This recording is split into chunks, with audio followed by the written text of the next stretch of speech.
Hey y'all, welcome back to my channel. If you're new to my channel, welcome.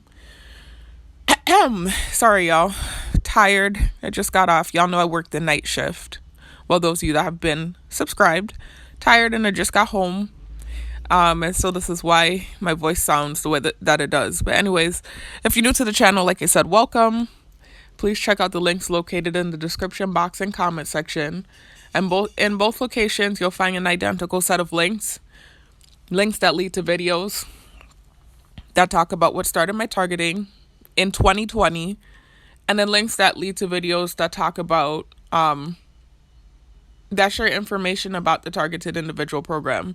So info about the technology used on targets, info about the tactics used on targets, documentation about the things that I've been through and I continue to go through.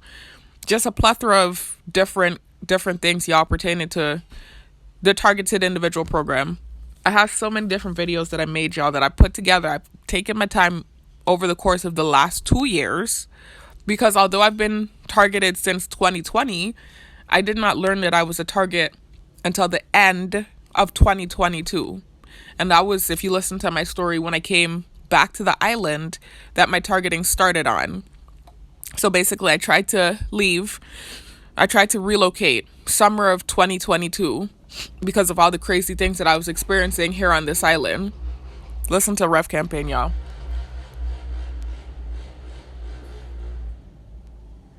Now, y'all, listen. That's a clear example of Rep Campaign, and I know if you're targeted, you're familiar with what that is. Now, that's gaslighting. They know full well what happened, right? I was on this island. My targeting started in 2020. I was on this island for 2 years dealing with the targeting. I was a teacher and I was also a security guard. I was working 2 jobs. I had a car, I had an apartment, I was taking care of myself. This targeting, for no reason, mind you. If you hear the reason why they're targeting me, there's no real valid reason for any of the things that they're doing. But anyways, for 2 years I dealt with the harassment. It wasn't as bad as it is now because the thing hadn't gone viral yet. And when you hear my story, you're going to hear how that happened in 2022. But anyway, for 2 years, I was here dealing with the crazy shit. I was born and raised here, so I have just as much right to be here as anyone else. Matter of fact, some of the people that are doing the gang stalking and making all the noises, they don't even have real connection to this island. They don't even have blood ties to this island. I actually have old Crucian blood in me, right? I have as much of a right to be here as anyone else. It's just freaking ridiculous. Some of the people doing this shit that they're doing aren't even from this island. They don't even have any blood connection to the island. And I'm not saying that in a disrespectful way because I'm half Trini. So half of me is not from this island too.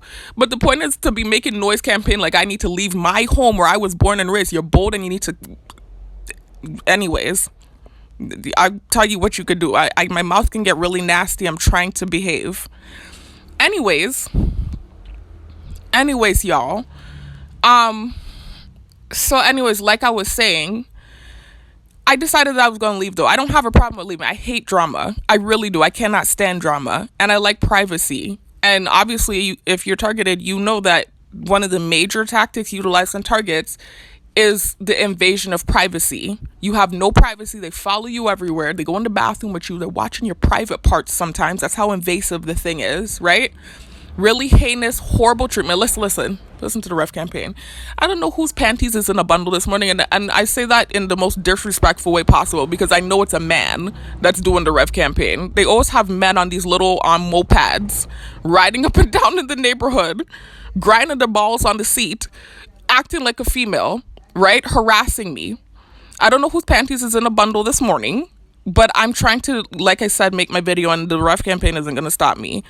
Anyways, like I was saying though, so, forgot what I was saying.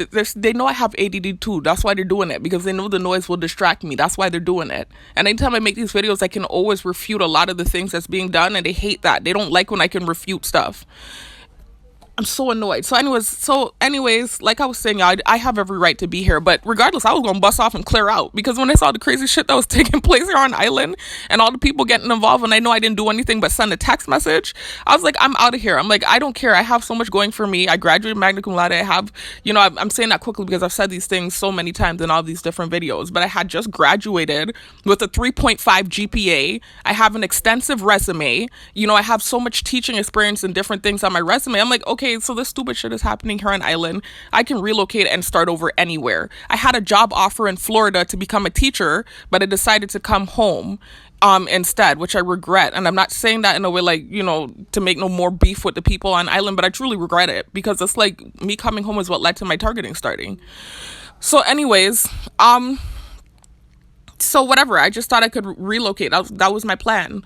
And I tried to relocate summer of 2022 and the targeting followed me. I didn't understand how it worked yet because I didn't even know I was a target yet. And so I had some stupid reactions to the targeting following me, which led to it going viral.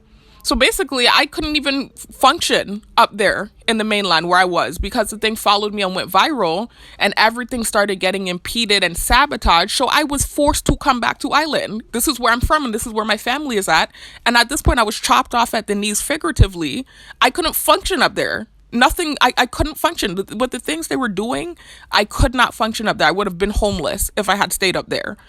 So anyways, I came back here to this island, and of course the targeting was much worse because of it going viral and because of some of the offensive things I said out of anger because of what was illegally happening to me and what had been happening to me prior to leaving island. I didn't know it was going to follow me. I didn't know this was a program. I didn't know they did this to people. I didn't know they could do this. I didn't know they had some secret, covert operation program that they use on, I guess, individuals that annoy them.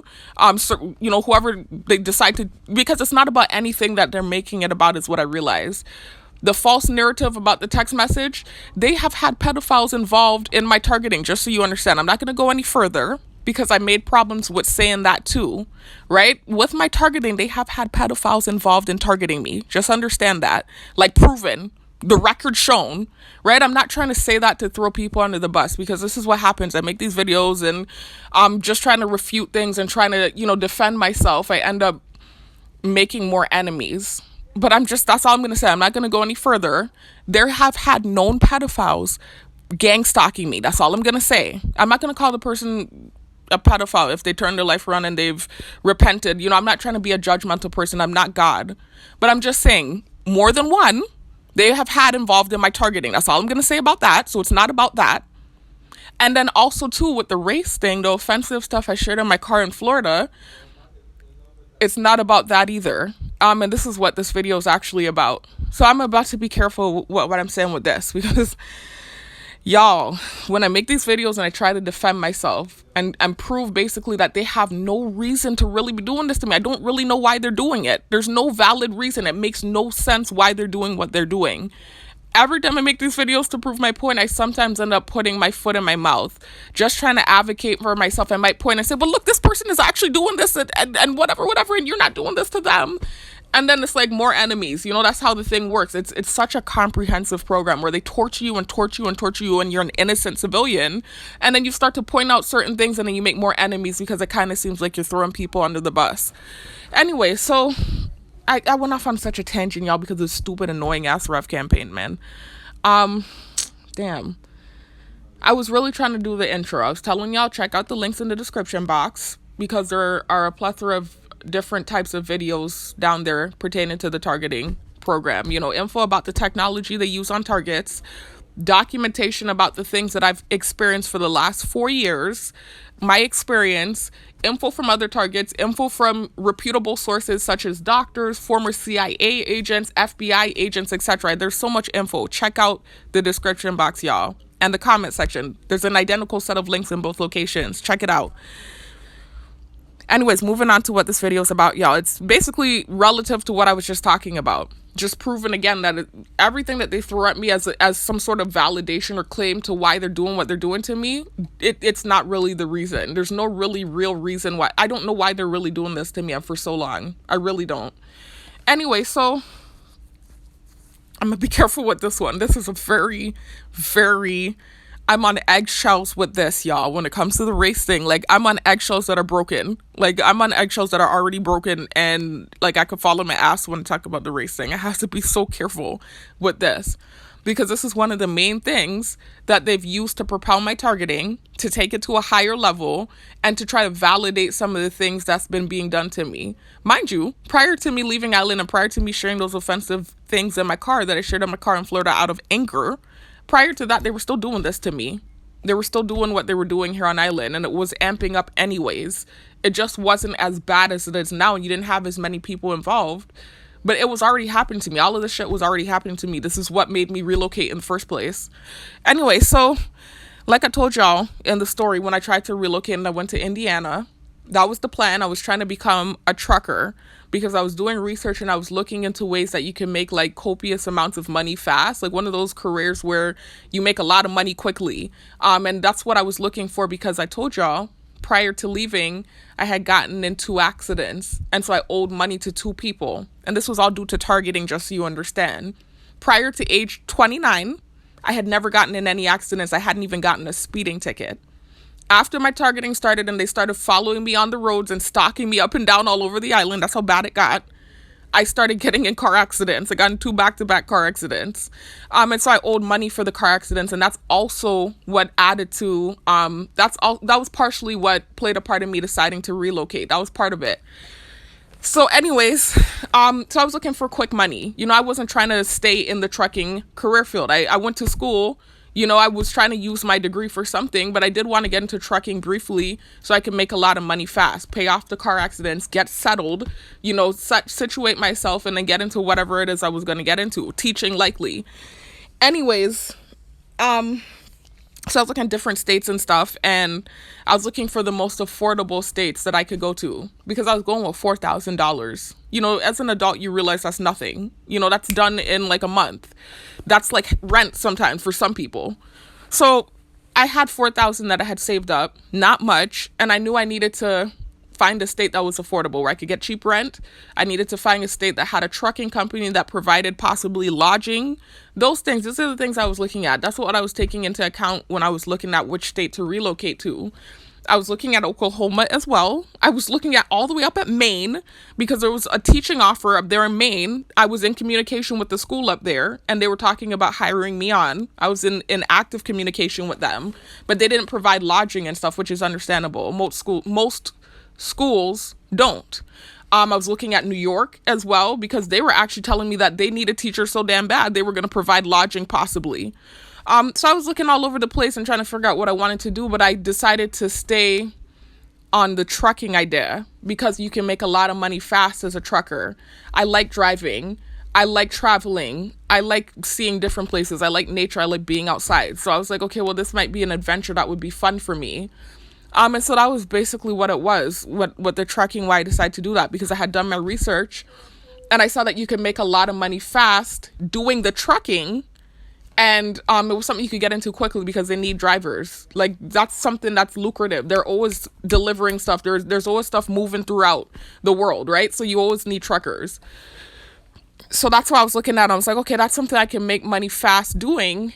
And then, you know, once I do it for a while, I would say maybe a year or 2, I can either, you know, settle down, pay off whatever I need to pay off and get settled with that money that I saved up, or get an LLC, because that's also what I was looking at. I was looking at starting my own business because I started looking into the trucking industry and seeing that some people were becoming owner operators and then getting LLCs and owning truck companies and making millions. And I was like, wait a minute. And I saw this stripper did it too. I saw this, you know, I was like low-key commending the girl because she had dropped out of school and she was talking about how she felt hopeless. And then she became a stripper and she was trying to provide for her child. I know this is so irrelevant, y'all, but I'm just telling y'all the stuff I was looking at and what was going through my head before I left. And then she was talking about she got into trucking, similar to me. She was just doing it to try and make some quick money and get out of stripping, obviously. And then she ended up looking into it and deciding to get an LLC, become an owner-operator, get a few trucks, and start her own business, and she was making millions. And so I was like, my God, I could do all of this. I know I have the mind to do this. I know I can do this. This was all my plan, man. I didn't have anything bad or negative in my head. I'm like, you know, I've never been in trouble before. I can do this. I can start over elsewhere. You know, this texting was taken out of proportion. There's no way they're going to follow me with this shit. I never in my mind thought they were going to follow me with the crazy shit. Anyways, y'all, let me stop. I'm gonna finish later because I'm sleeping. There's a lot of loud talking going on in the room next door, and hearing noises in the neighborhood. There's always gonna be noises around to distract me. Not the talking. I don't think that's to. I don't know what that is, but it's just I'm tired and there's too many distracting things. So I'm gonna stop here, and I'm gonna continue the video after I get some sleep, y'all. Because I feel like I also went off on a tangent with the stupid ref campaign that was happening earlier. I'm gonna stop here and I'm gonna come back and finish the video later.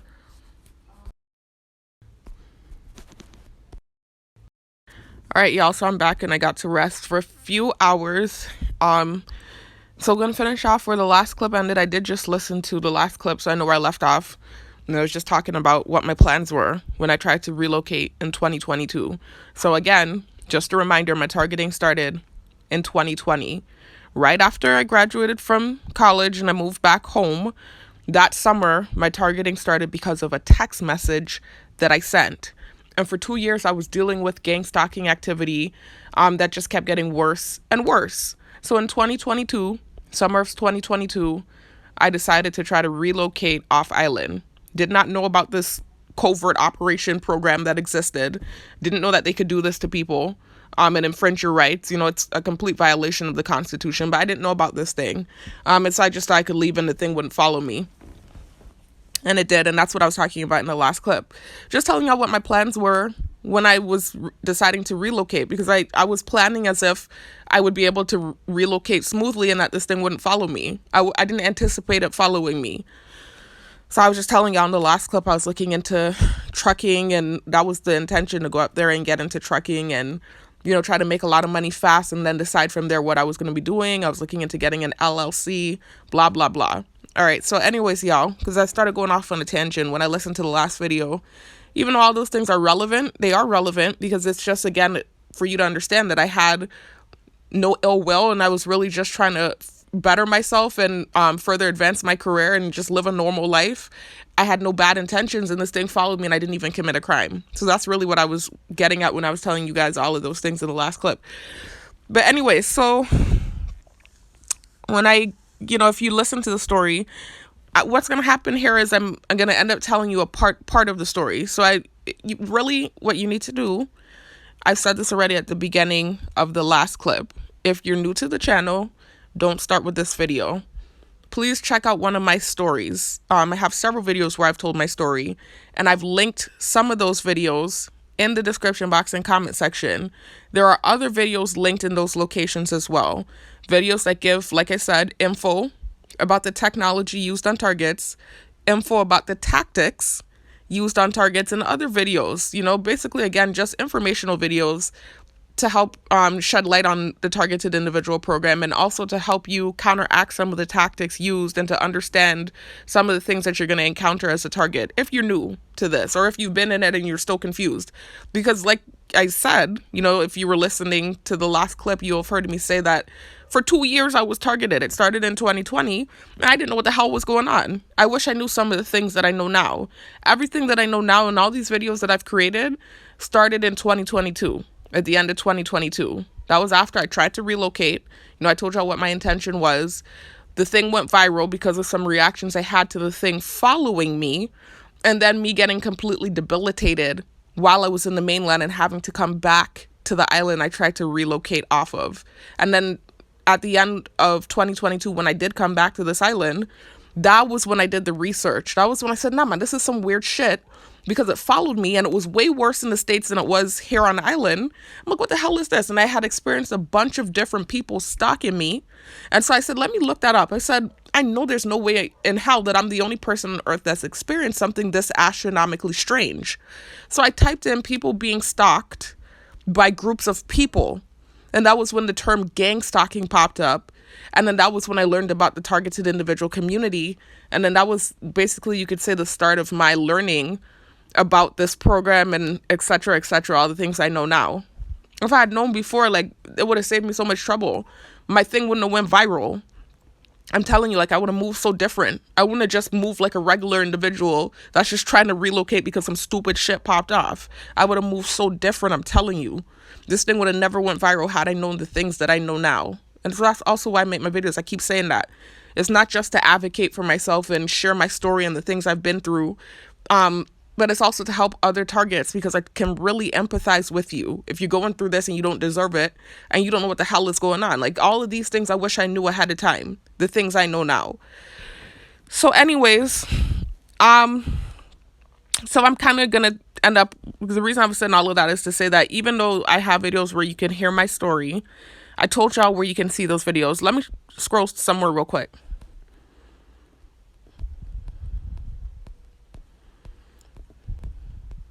Because I don't believe I have this video linked in the description box and comment section. I'm not sure if I do.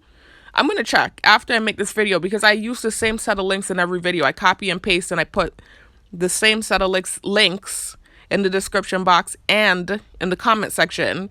And a part of those links at the very top are links to several different videos where I've told my story about what started my targeting. I have different versions saying the same thing basically, but different videos that I've created. One where I'm actually on camera, a whole 11-hour, video compilation where I told my whole life story. And then I have shorter summarized versions of the same thing.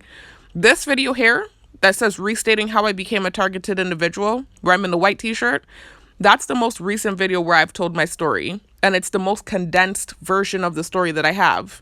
And I don't believe, like I said, that that's a part of the links that I include in the description box and comment section. I'm going to check and see. And if I'm correct and it's not there, I probably will put the link to this in the comment section and the description box of at least this video. Maybe when I get the energy, I'll go through and put it in the other videos as well. But this is, if you're looking for a quick version of what started my targeting, you want to hear the story, or a quick rundown version, watered down version, you could check this Restating How I Became a Targeted Individual video out. Like I said, I will put the link to it if it's not there already in the description box and comment section. But I am going to kind of summarize very quickly because I want to talk about the race element to my targeting, and how they've tried to perpetuate that as the reason why things have gotten so bad. When you have, anyway, I'm gonna try to talk about it again without making more enemies. Again, it's one of those situations where it would probably seem like I'm throwing people under the bus, and that's not what I'm trying to do. I'm more so just trying to prove that there's really no validation for what's being done, and everything they've thrown at me as the reason for why they're doing what they're doing isn't really why they're doing it. I don't know why they're doing it. Anyway, so I'm gonna kind of summarize what happened when I tried to relocate in 2022, like what I was doing in the last clip.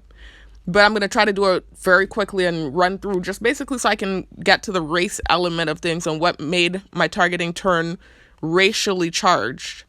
This is annoying, y'all. I just started the video up and I need to use the bathroom. I wasn't feeling that urge before, but I really have to use the bathroom. So this is going to be a 3-clip video, obviously. The third clip is going to come soon after this one. I'm just running to the bathroom and I can't pause the recording. And I don't want to leave it recording and have a super long video with a big, huge pause. So I'll be back, y'all. Sorry for the TMI. I'll be right back.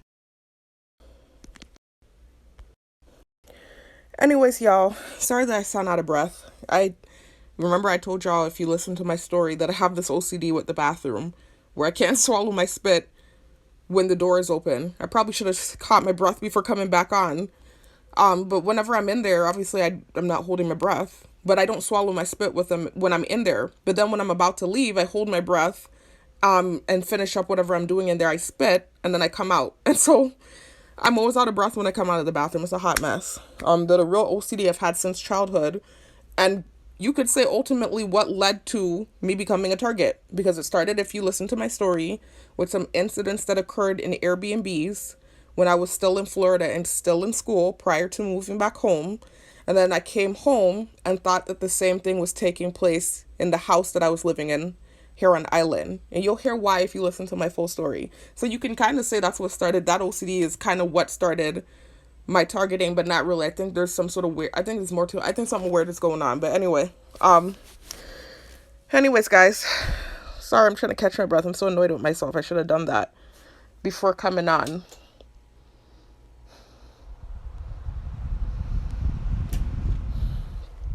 I had to turn the fan on, y'all. Anyway, so back.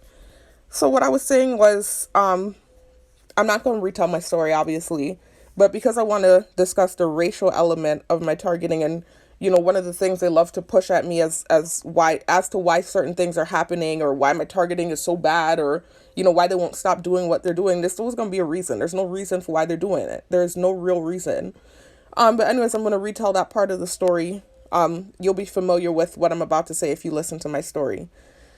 So, like I was saying, in 2022, when I tried to relocate, realized basically that the thing was followed me. I told you on the last clip, well, not the last one, the first clip, what my intention was when I tried to relocate.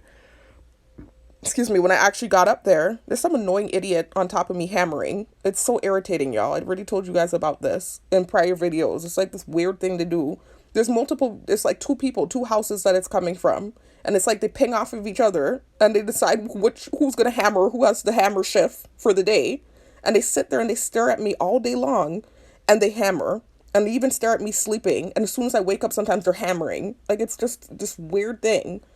And it's like it's normalized because so many people are a part of whatever it is that's going on. They're actually normalizing strange behavior. Anyway, so anyways, like I was saying though, so when I tried to relocate in 2022, I decided on Indiana. This is what I was telling you all in the first clip. And I was telling y'all why I decided on Indiana. Because I did research and I was looking for states that had cheap cost of living, cheap housing, food was inexpensive, high rate of employment. These are the things I was looking at. And then also too, which states had trucking companies. I was looking for a specific type of trucking company. The type of trucking company that you don't have to pay for the schooling ahead of time. There are trucking companies like that. Some of them you pay for the schooling out of pocket. And then when you work for them, all of the money you're pocketing is yours off rip. And there are trucking companies for people who need help getting started, where they'll pay for the schooling and everything, and sometimes even provide lodging for you. And then your first year of work, they'll take a big, huge cut out of your check to reimburse them for the schooling, etc. And so that's the type of trucking companies I was looking for, like Swift or, those type of trucking companies where you don't have to pay ahead of time. I was looking for those type of trucking companies, and this is what made me decide on Indiana. It met all of the criteria that I was looking for a place that would be good for me to start over at. So anyways, I caught a flight to Florida from here in the Virgin Islands, caught a flight to Florida, and I was looking at tickets to fly up to Indiana. I'm like, I didn't think it was going to be that expensive. It's all in the mainland. It's all stateside. I didn't think it would be that expensive. I'm looking at the ticket from Florida to Indiana, and I'm seeing $2,000 and change, $3,000 and change. I'm like, what? I had, as I told you guys, only saved up $4,000. So that was half of my money. I'm like, there's no way I'm going to spend half of the money, my life savings really at this point, to try to get to where I'm going. So I was looking for cheaper options to get there, which is also another decision that I regret. There are all these little decisions. I keep saying this in all these different videos.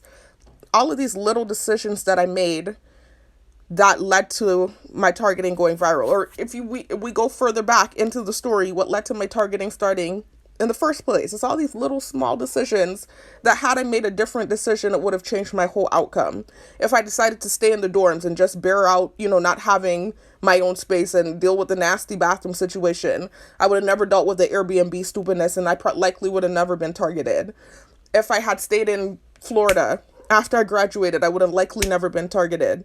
With the relocating off island, if I had what I'm talking about now, just caught the plane, even though it would have been half of my savings, the targeting likely would have never went viral, because I wouldn't have had that incident that you're about to hear about on the Greyhound bus that led to the thing going viral. It's just these little small decisions that had catastrophic results. You know what I mean? Like these little decisions, like life is like a maze. It's so weird.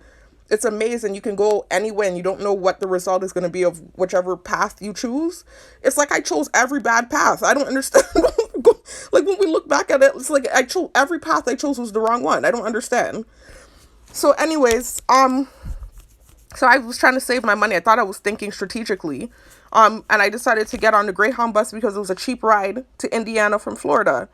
So all of the rides, were fine. There were a lot of homeless people on the Greyhound because it is a cheap form of transport.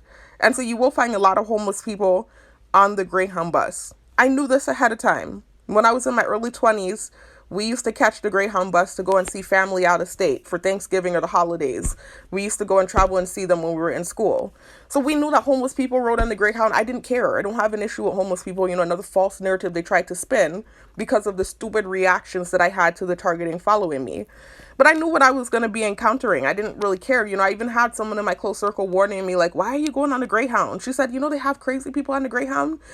You sure you want to go on the Greyhound? And she started telling me about this man that had just left, like, this mental institution and went on the Greyhound bus with a knife and just randomly, like, decapitated this kid, basically. And when I looked it up, the story was a real story. It was something that really happened. And so that freaked me out. I remember that freaking me out. But I still decided to go on the Greyhound, because I'm like, that's a rare occurrence. That's not something that's going to happen all the time. And that could happen anywhere. There's so many freaky, weird stories with people all around the world in random places that do crazy shit randomly. You can never predict what's going to happen in life. So that didn't deter me. It was kind of scary when I looked into it, but it didn't deter me. And I knew what I would be encountering on the Greyhound bus. People that don't really have money that need to travel, similar to myself. So I went with the Greyhound bus. And all of the rides, they were okay. It wasn't that big of a deal. I was staying to myself like I always do. I wasn't really messing with anybody. I sat next to several homeless people and I did not have an issue. I didn't care. This was just after COVID restrictions lifting. So COVID was still a thing. It's still a thing now, obviously. But it was really still a thing back then. The restrictions had just lifted. So, it was still this fear about COVID and this and that. So I had my Lysol because I am a hypochondriac and I did actually contract COVID twice when I was here in the Virgin Islands before I tried to relocate. When I was still teaching with my mom, she and I both caught COVID. And so I remember, just going through that process and it being scary catching it because they were saying so many scary things about it. And you never knew if you were going to be that person that was going to, catch a real bad case of it. And the fear was out there. You know how it was when that thing was really going. And so for me, into natural health, I knew the things I needed to take to heal myself, but still this kind of seemed like some sort of, I don't know, it just seemed like some sort of crazy type of thing that came out of nowhere, this virus. And so I didn't know if it was like something that was even natural or something that could just be cured easily with natural remedies. So it was scary. But I remembered that we got over it rather quickly. I got oregano oil from my mom and myself, and then we were doing vitamin C and other stuff and drinking water, and we got over it pretty quickly. So I've had it twice, and it felt terrible. It wasn't so bad that I had to go to the hospital or anything like that, but I don't like being sick, and I'm a hypochondriac. So I had my Lysol with me on the bus, and I was spraying the seat. That's all I did. I wasn't spraying at anybody. I wasn't acting scornful. None of those things, right? I didn't care who sat next to me. None of that was an issue on all of the rides prior to where I had the reaction that I had. So I got all the way up to, not Tennessee. Sorry, I started hearing stupid noises outside. I got all the way to Tennessee. I had a bunch of connecting bus rides. Here goes the stupidness now, the gaslighting. They just want a reason to validate their hate. This is real. I'm telling you, they don't even know why they're doing what they're doing. I'm sure if you ask them, they don't know why. They're just looking for validation, anything they can grip onto. Anyway, so like I was saying, when I got to Tennessee, that was where shit hit the fan. Proverbially shit hit the fan, because it was a bunch of connecting bus rides all the way up to Indiana. So I had caught several connecting rides and there were no issues. Like I said, caught from Florida, went to Atlanta where we stopped. Before we stopped at Atlanta though, we made several stops within Florida. So there were several Greyhound stations throughout the state of Florida that we stopped at before we got to Atlanta.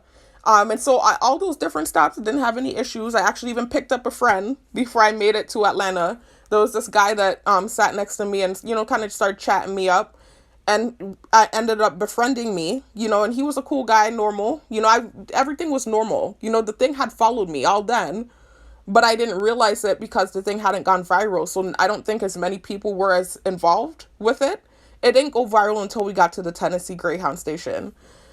So when we got to the Tennessee Greyhound station, I ended up I laid over in Atlanta too. I had a layover in Atlanta too.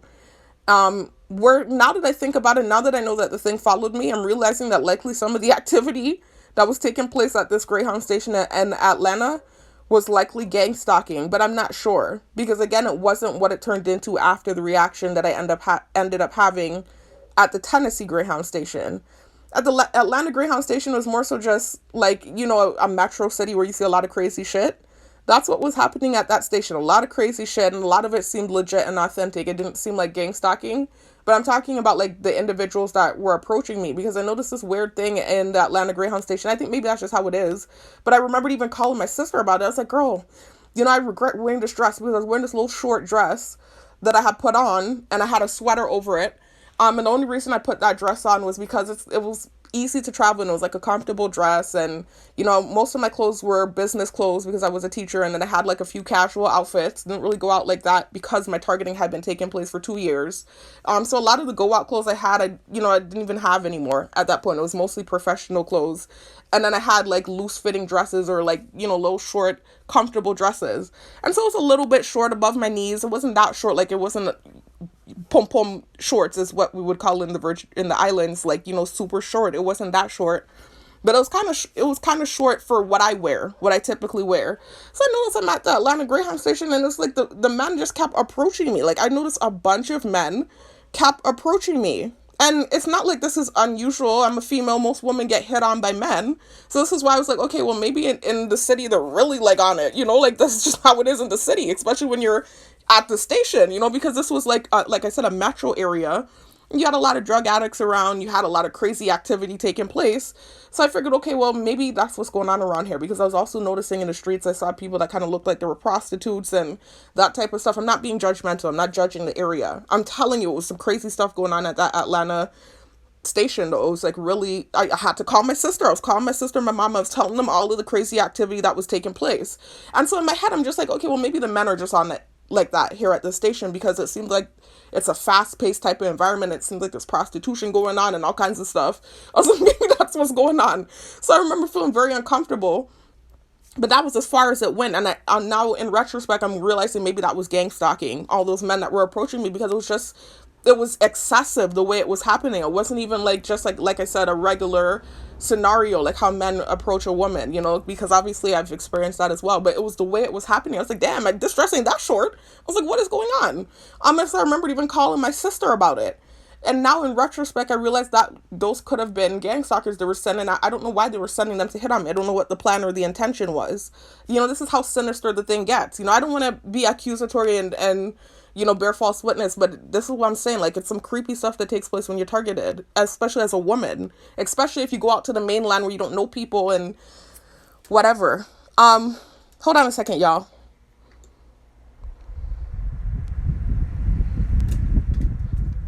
Sorry, I had to turn the fan on. It's really hot in here.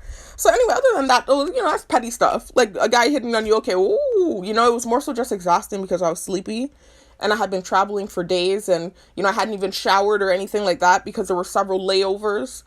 Because with the Greyhound station, apparently they need drivers because so much crazy shit happens with that profession. You're dealing with, a lot of different individuals and, different circumstances. And it's a I don't want to say a seedy environment because again, that even sounds judgmental, but it's a rough environment. And so a lot of people don't necessarily want to be a Greyhound bus driver and they offer you a lot of money. I was looking into it. I was like, damn, because I started realizing that they needed drivers. I'm like, damn, like almost every connecting bus I was supposed to catch was late.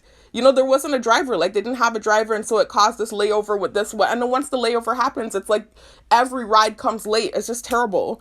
And so it led to me getting to my destination like 2 to 3 days late. And I hadn't showered or anything. It was a nightmare. But that's what the angst for me was at the Atlanta Greyhound station. It was more so just exhaustion because I've been traveling for days and, I kept having these layovers and I needed to shower. That was more so my angst more than anything else. It wasn't like feeling like people are watching me and following me and like the stupid weird shit that was taking place on the island followed me. That's not what my mindset was. So anyways, I got on the bus and left the friend that I made behind because he was from Georgia. And I kept going, still had these other connecting bus rides that I had to take before getting to Indiana. So we ended up now laying over in Tennessee. And when we got to Tennessee, that was where shit hit the fan. That was where I realized that the thing had followed me. Because I was relaxing, I hadn't realized it followed me. I used the bathroom. I even remember though, now that I think about it, even at Tennessee where I had to stand up, this is a TMI, y'all. I know this is too much info, but I don't like to use public bathrooms, especially not, at like areas where a lot of people are using the bathroom, especially in that time, like I said, where COVID was a thing, like for real. But I really had to use the bathroom. It had been like days and days of layovers, and I had to, number two, TMI. So I remember, being in there and going through like the most, because I have OCD, just trying to use this damn bathroom to relieve myself. And I remember while I'm doing it, I was hearing like somebody shuffling outside as I'm using the bathroom. It almost kind of felt like this monitoring feeling. I did get the feeling a little bit similar to what had been happening to me before I left Island, and similar to what had happened to me in the Airbnbs. It kind of felt similar. But I brushed off the feeling. I was like, no, I don't think that's what that is. And I just continued to use the bathroom. I wiped myself, washed my hands, came out. And there was a cleaning man, like, just kind of lingering in the front part of the woman's bathroom. He wasn't inside, but he was in, like, the doorway. And he gave me this friendly smile. And he said, hey. And so, that kind of offset that intuitive feeling I was feeling. And I was just, hey. And, I told him, hey. And, light conversation. He said something to me. And I said, okay. I think he said he thought that I was homeless or something. I don't remember what he said. He said something to me. I think he thought that I was in there, like, there are, like I said, a lot of homeless people that catch the Greyhound. And so some of them, I think, go in the bathroom and shower or wash up, trying to freshen up. And so he said something to me along those lines. I don't remember verbatim what he said, but something along the lines of thinking that I was someone else. Like he thought I don't remember if he used the word homeless or what he said. He said something along those lines. Like he said, oh, it's you. Like he didn't know me. But he said, oh, it's you. Like, I thought you were someone else, like one of these people in here trying to bathe or something like that. He said something like that. And I said, no, I had a few words with him and I went about my business. So immediately my hecklers went down. I was like, okay, so that's why he was lingering. That's what I thought. So then I remembered going out there, and it was going to be quite a wait because, again, it was a layover. And those layovers sometimes went for the whole day. It was a nightmare, man. I would never, like, if anything, not just because of my experience as a target, but to anyone, if you can avoid it, don't ever catch the Greyhound. It's like the worst form of transportation ever. And I'm not trying to dip on anything. I'm just being real. It's like literally the worst form of transportation ever. So anyways, I got a sandwich and I ate a burger and I sat on my suitcase, and that's how relaxed I was, that I did not feel like I was being watched. It was to the point where I was wolfing down a burger. I kicked back on my damn suitcase because I knew it was going to be hours before the next bus came. And I nodded off. I was that comfortable. I had put my purse and everything, all my important belongings in this one bag that I was sitting on. And so I knew if anybody tried to interfere with the bag, it would wake me up. And I was near like the front of the Greyhound station where, there were a lot of people there. You saw security guards in the area, etc. I felt comfortable. So I remember just sitting there and kind of nodded off a little bit because I was so tired. And then when I came to, I caught myself and I sat up a little bit. As soon as I woke up, this heavyset Rasta dude walks by me and he looks at me. It's this creepy look that he gave me. It's like, I keep trying to describe it in all of these freaking videos. Nothing changes with the description. It was like how I keep trying to explain it, because I remember when I was telling the people in my close circle about this man and the way he looked at me, they thought I was they thought it was like a man trying to hit on me. And I'm trying to explain to them, no, it wasn't that type of look. I know what that looks like too. The look he gave me was like how a lion would look at a dare or, prey, or how some sort of predatorial, and yes, I'm using that word for a reason, how some sort of predatorial animal would prey on a weaker animal. That was the way he was looking at me.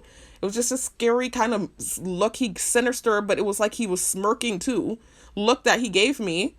And then I heard, as he's walking by and looking at me like that and walking through the double doors, I heard the bird chirping sound that I had been hearing here on Island before I tried to leave Island. And if you've been targeted long enough, I know you know what I'm talking about. That's a common noise campaign that they use on targets because they're using bird drones. That's a part of the technology they use on targets. They use insect drones. They use bird drones. Hell, they have cat drones. I just recently learned that, this year, at the beginning of the year when I was doing security at one of my old locations, they have cat drones. They have rooster drones. So they have a whole arsenal of different types of drones that they use that look like everyday real life animals and insects. And that's because the way that they're creating these drones, from what I understand, check out the links in the description box and the comment section. they're microchipping. For a lot of these drones, they're microchipping them. So some of them I believe are just completely fake. You know, like they're taking the dead body, and I know that sounds disturbing, but this is, if you check out the videos in the description box and comment section, you'll see the video talking about this. For some of these drones, they're using like dead animals and somehow wiring it and able to remote control it. And then some of them, most of them, from what I can tell, are live animals. Like they're using live animals and microchipping them, similar to how they microchip you. This is why I was showing you the technology, if you checked out my prior videos, with that diagram from DARPA, right? That diagram that was talking about, I'm sorry, I started to stammer. I started hearing somebody weird making noises. You know how it is when you're doing this thing. Like I told y'all already, it's constant noise campaign and them sitting on top of me. But anyways, I forgot what I was saying though. What was I saying? That completely threw me off. It's so irritating. It's like nails on a chalkboard. That's the level of annoyance with the gang stalking and them sitting on top of you. It's like nails on a chalkboard. That's the best way I can describe it.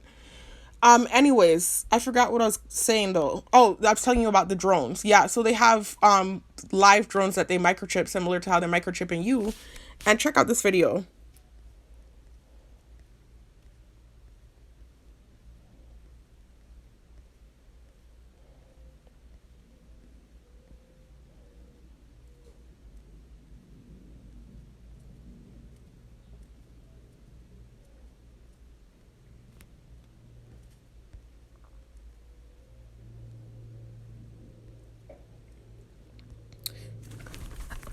Demon. Anyway, this video that says diagram of neuromonitoring effects on targets. And y'all heard me just say that. I know that the video picks up on that. It's like the hammer. While I'm simply licking my lips and I'm trying to pull up the diagram video, and the fucking freak that's staring at me is staring at me so hard that they're hammering because I licked my lip. Like the level of irritation, and I'm dealing with this 24/7, and then I have these nasty reactions because it's so fucking annoying that they're allowed to do this and be in my personal space, and I'm forced to hear the annoying ass noises. It irritates me so bad and I can't get away from it. It causes these nasty ass reactions. I'm like a sailor now, the way my mouth is. I was never like this before my targeting. And they would take these reactions and paint me like a monster when it's really a reaction to their evil abuse. Anyway, let me continue. It's so irritating. Then if you were to do this to them, they would be freaking out. I keep saying I'm gonna purchase a drone and start flying it in people's houses nearby and start doing what they're doing to me. And I'm gonna be very bold about it too. I keep saying I'm gonna do that. Start staring at them in the bathroom and in their fucking bedroom while they're in the nightie and start hammering every time they move their mouth and let them see how satanic and weird that shit is. Anyways, I'm sorry, y'all. Y'all know how this thing is. I keep telling y'all about the reactions. That's a live reaction on camera. It's irritating, I'm telling you. And then when I have these reactions, then I'm the monster and they're all ready to mob on me. This is like what happened yesterday when I went to work out in the morning. I didn't do anything. I had literally just put on my clothes like I do every time before I go to work out. I went in the vehicle. You know how they use the radio? I've told you guys about the shadow networking software and how through the radio, through your phone, through the computer, any technological device that you utilize that's connected to the internet, they use that to send sensitization and to harass you psychologically. So oftentimes they'll throw songs on the radio with things in it to sensitize you, or just heinous, horrible things to bully you. That's the funny thing. It's like a bunch of hypocrisy with the program. They keep throwing the word bully at me when they're the real bullies. Like they bully me nonstop, and they do it to all targets. So it's not about me being a bully. That's again them trying to validate what they're doing. But anyway, so yesterday I got in the car and I was just going to the gym like I do every morning, every Monday, Wednesday, and Friday morning. You know, I told y'all in order to catch a ride to the gym because I don't have transportation, it's gotten to the point where I'm getting up, I'm going straight from the night shift oftentimes, and I'm catching a ride with someone in my close circle because my gym is en route to her job. Along her ride to work, my gym is somewhere along the way, so she drops me off. So anyways, I'm in the car yesterday, not to go off on a tangent, but this was something I wanted to address. I get in the car, you know, and they put on the song Drift. And if you check out this video, I'm all over the place, y'all. Let me stay where I'm at. Y'all know there's a video that I told y'all I have posted. It's my part 3 programming and gaslighting of the targeted individual. I have part 1, part 2, and part 3. In the part 3 video, I was talking about that song Drift and how they were trying to sensitize me to one of the heinous narratives that they like to throw at me, where the word killer, you're a killer, is in the song, right? And trying to tie that to my poetry. And so this is why I get so highly irritated when they throw that song on the radio. But they haven't thrown it on the radio in a long time. But because I played that video the other day, I believe that's why they threw it on the radio. But they hadn't thrown it on the radio in so long. It had been such a long time since they had thrown it on the radio. And even when I played the video the other day, they didn't put it on the radio right away. It wasn't like they did it that day or even the day after. It was just like randomly the morning where I'm getting ready to go work out. I noticed they did that, so I just thought it was kind of weird. I'm like, okay, they must be bothered about something. I said, I don't know why they're bothered today. I said, why are they bothered? And so I was just, we pulled up to the bakery. The person in my close circle that was giving me the ride, she sometimes stops at the bakery to get coffee or whatever. She stops to get her usual stuff, and I'm still getting dressed. I'm trying to get myself together, because it's kind of a rush in the morning, because it's just like the worst luck ever. It's like all the time I wasn't getting up and trying to catch this ride in the morning with this person to get to the gym. I wasn't doing it. The bathroom was free for like a good long duration of time before the next person needed to use it. There are several people in the house that works in the morning, right? So the bathroom has to be shared. We only have one bathroom in the house.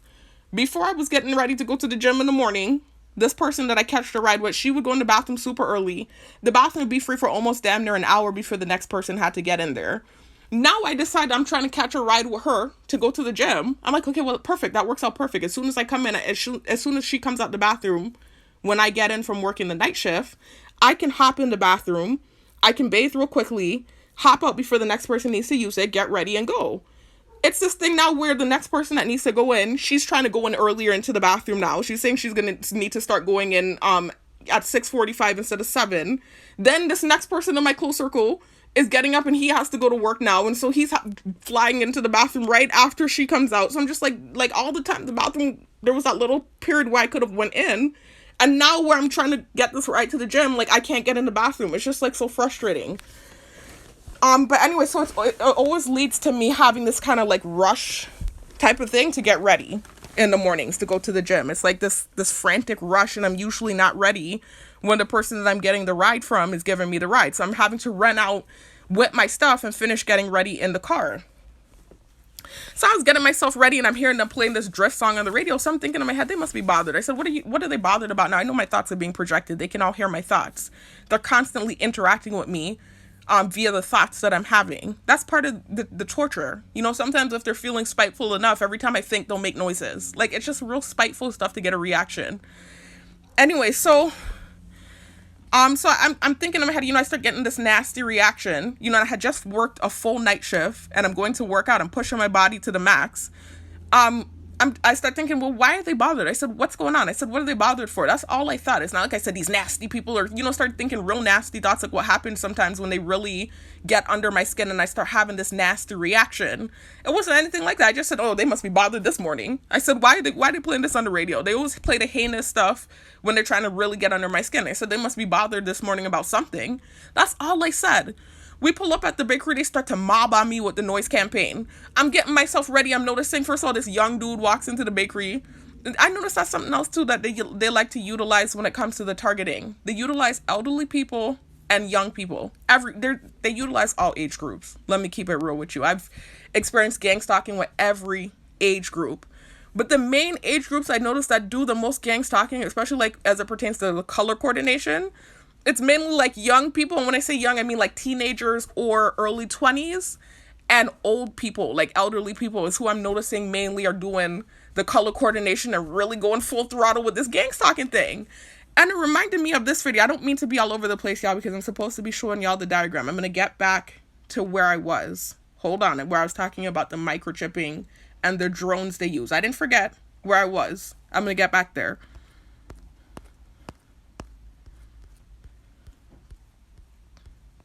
This video, you see gang stalking basics with Dr. Horton. Dr. Horton is a doctor that got targeted. She's a category 3 target. So I've discussed the categories in different videos, so I really don't feel like discussing it in this one. But just know that there are like 4 categories of targeting. You have category 1, which are typically whistleblowers. So people who are a part of top level government agencies like CIA, FBI, NASA, NIA, those type of organizations. Those are typically the whistleblower. That's the whistleblower category. So, for instance, like Ted Gunderson, who was a former FBI agent, or Eric Snowden, who I believe worked for the CIA, but he was working with the Patriot Act. And so basically what he was doing was he was siphoning through all of the phone calls. Remember with the Patriot Act, y'all, in the early 2000s, they enacted the Patriot Act. And basically with the Patriot Act, they can listen to your phone calls is basically what it is. They have the legal right to listen to all of your phone calls because of 9/11. When 9/11 happened, basically, they were able to use the fear that people were feeling due to I guess you could say the breach of national security. They were able to use that fear that people felt about terrorism to get them to sign away, you could say, some of their rights in a way. I'm not anti-government. I keep saying that, and some of the things I say might sound anti-government because I'm anti this program. And unfortunately, it is a government program. And so what comes along with trying to, I guess you could say, expose the program or talk about some of the tactics used, it will include me talking about some government programs. That does include me talking about some, you heard the rooster drone? Y'all heard that? Anyway, it does include me discussing, and I don't do this all, listen y'all, listen to the rooster drone now. Now they stopped. That's hilarious. Y'all hear it? That's the rooster drone. Y'all hear it going off? Look at the time. It's 3:15 p.m. Why the hell is a rooster going off with the big hot sun out in front of my house? I don't live in a farm. I don't live at a farmhouse. Anyway, so as soon as I start talking about the government and whatever, they start doing their thing. I'm just trying to explain because that's another false narrative. They kept trying to paint this false narrative that I'm anti-government, and so I never had an issue with being anti-government or anti-law enforcement prior to my targeting. I'm a good girl. I've never gotten in trouble. I've always followed the law. I've never had any of those issues. But now that I'm dealing with this illegal targeting, and it deals with infringement of human rights, and it is a government program, I do have to go against the program, and it is a government program. So that's why some of the things I say might sound anti-government, but that's not what it is. So anyways, with the Patriot Act, because they're trying to distract me, when 9/11 happened, basically, fear-mongering was used. Because it was literally fear-mongering. The people felt fear about terrorism. That led to them signing something signing away or agreeing to this law being enacted, and they probably would not have agreed to that prior to 9/11. But that's when the Patriot Act was enacted, where basically the government is allowed to listen to everyone's phone calls. That's such a major infringement of privacy, but they're allowed to listen to all of your phone calls. And so that's where Eric Snowden comes in.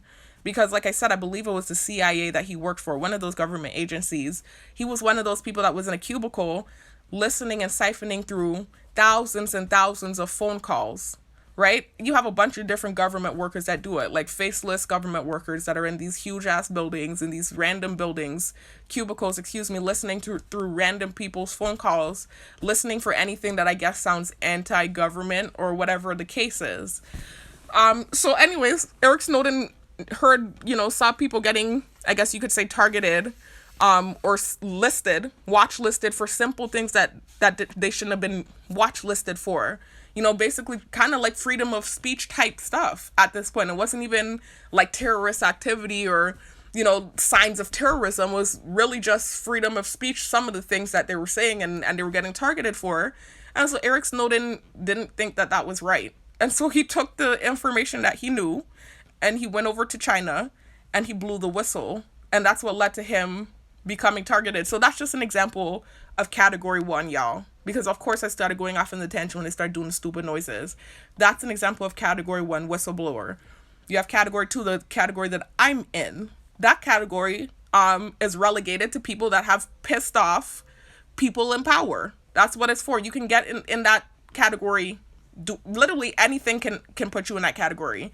If you have an argument with, let's say, a law enforcement officer and you piss them off just the right way, they can recommend that you be watch listed, and they don't deny nominees. I did my research on this thing, y'all. They don't deny nominees. So if someone nominates you to be watch listed, especially for someone that has high enough ranking, you're going to be watch listed. It doesn't even matter what you did, what you said. If you're nominated, you will be watch listed, period. So it can happen that way. It can happen where you pissed off somebody that knows a lot of people, and that person went and ran their mouth and shared the information, and you can get watch listed that way too. It's too easy to get watch listed, and it's not really about crime, because they're not even really watch listing people that are truly committing crimes.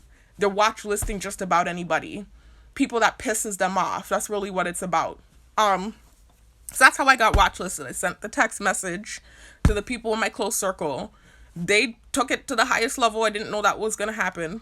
I don't know exactly what went down. I don't know if they went straight to the police and took the text. I don't know how the thing worked or what they did.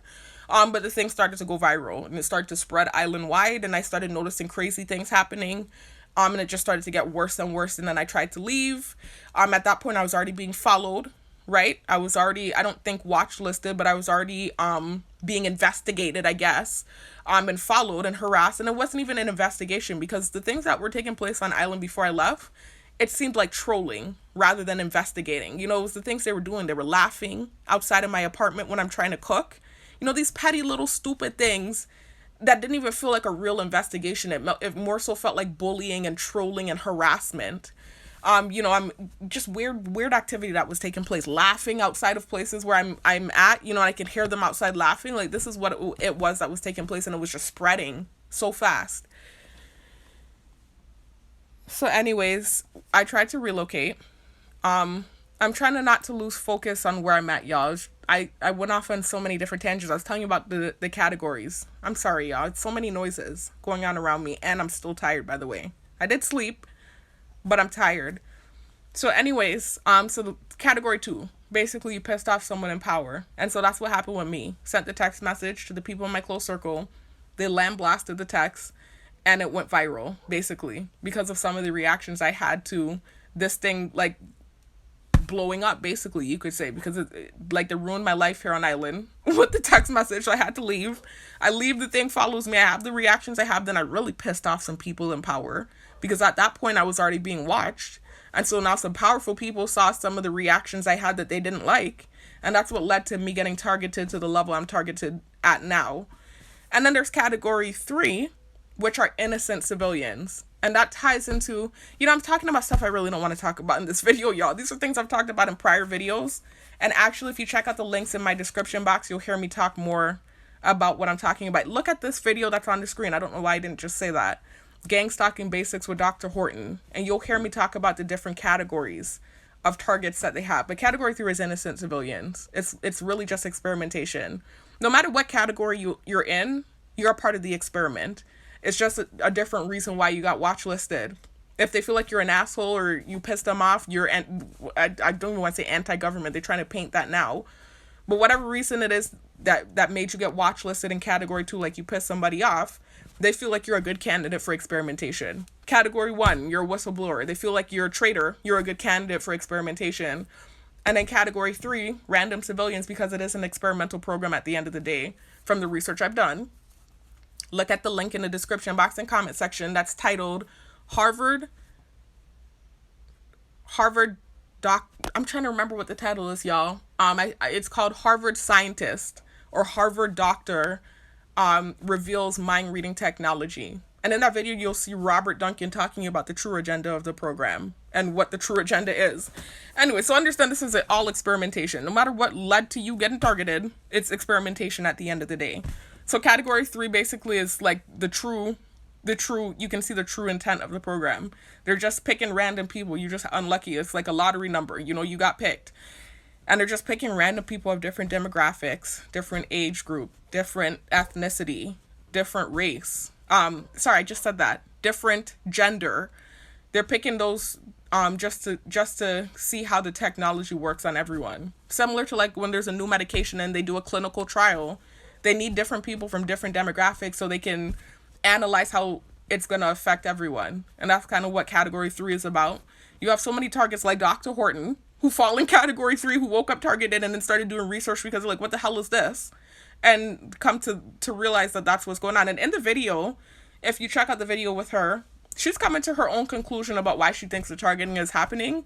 She's not exactly 100% correct. She's kind of hitting some points there with what she's saying, but it's a lot deeper than what she's saying. But she does give a lot of good info in that video too. And talking about the fact that they're just targeting literally innocent people. This thing, like, it's crazy.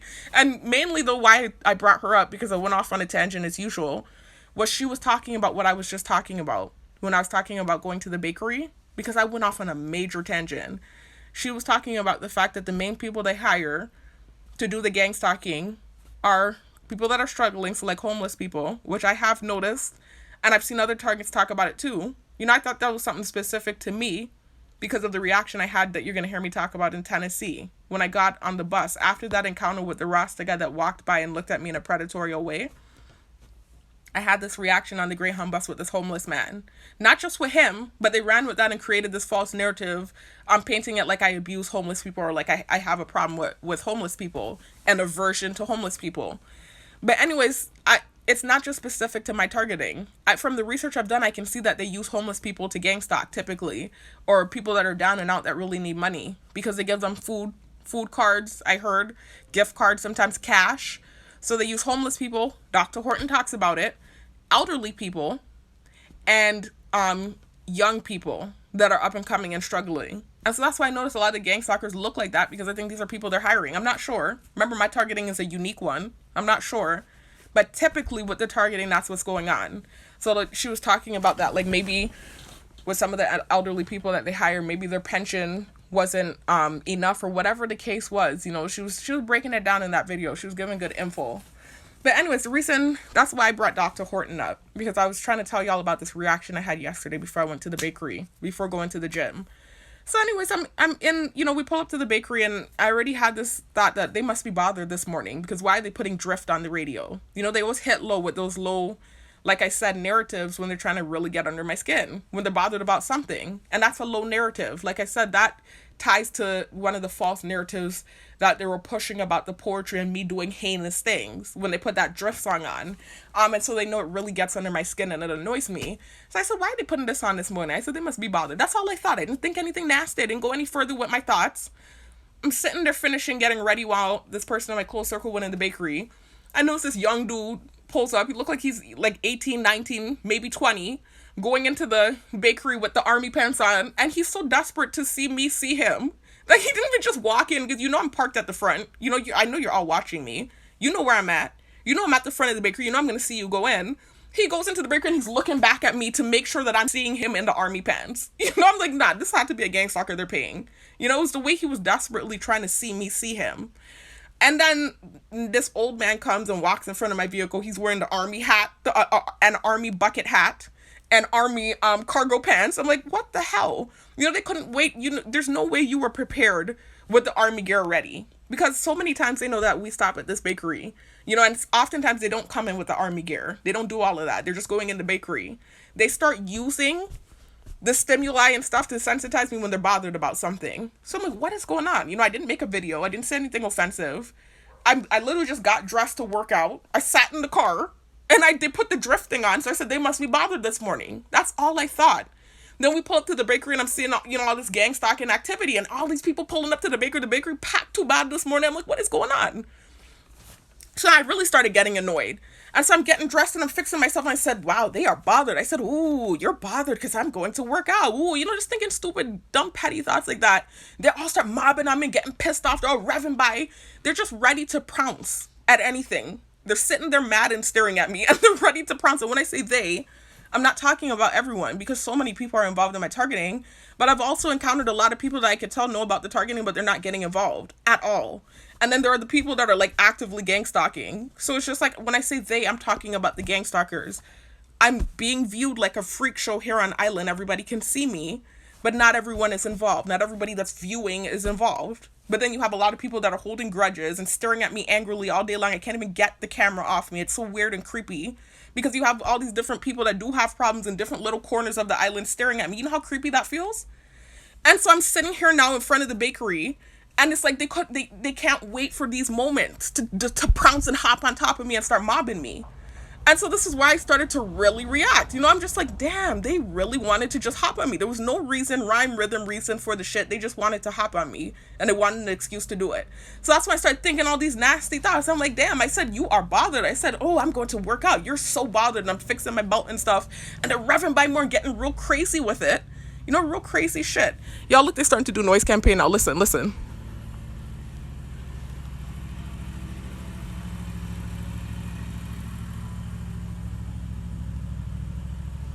Y'all, this grass has been cut, I want to say 5 times a week now at this point. They keep cutting the same grass. The grass, if I go out right now and show you, if I take a video camera and show you the grass outside right now, that thing is cut. Eventually, it's going to be dirt if they continue to cut it at this point. There's no rhyme reason to be on the mower right now. This is noise campaign. But anyways, yeah, I wanted to take a break anyways because I do realize that I went off on a tangent. I do recognize that I need to get back to that diagram video, finish talking about the drones, and then get back to the point because this video is going to be too long. I went off on a major tangent in this clip. The next clip, I'm going to try to buckle down and get through the video, right? But I was just trying to tell you about this reaction and how, like stupid little things they do. And then I have little slight reaction and they're ready to mob on me.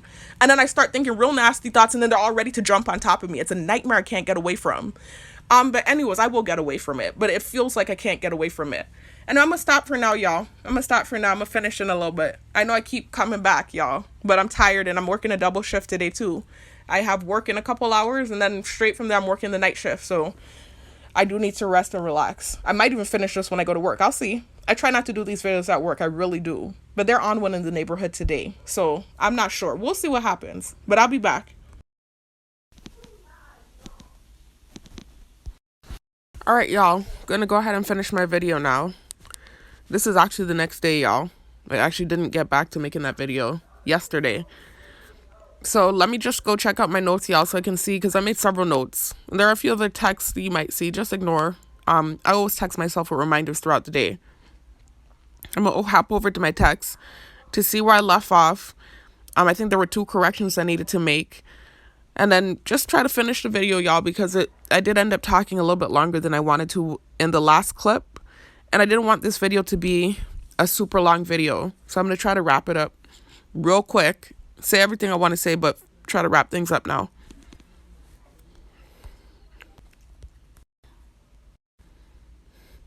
So the first correction I wanted to make, y'all, was what Eric's noted. And I said, I think he was a part, and I made sure to say think because I'm not sure.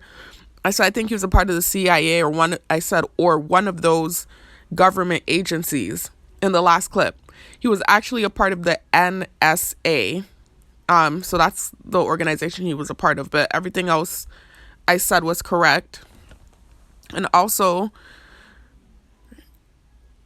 sorry, I'm just looking at my notes, y'all, to see what else I wanted to say.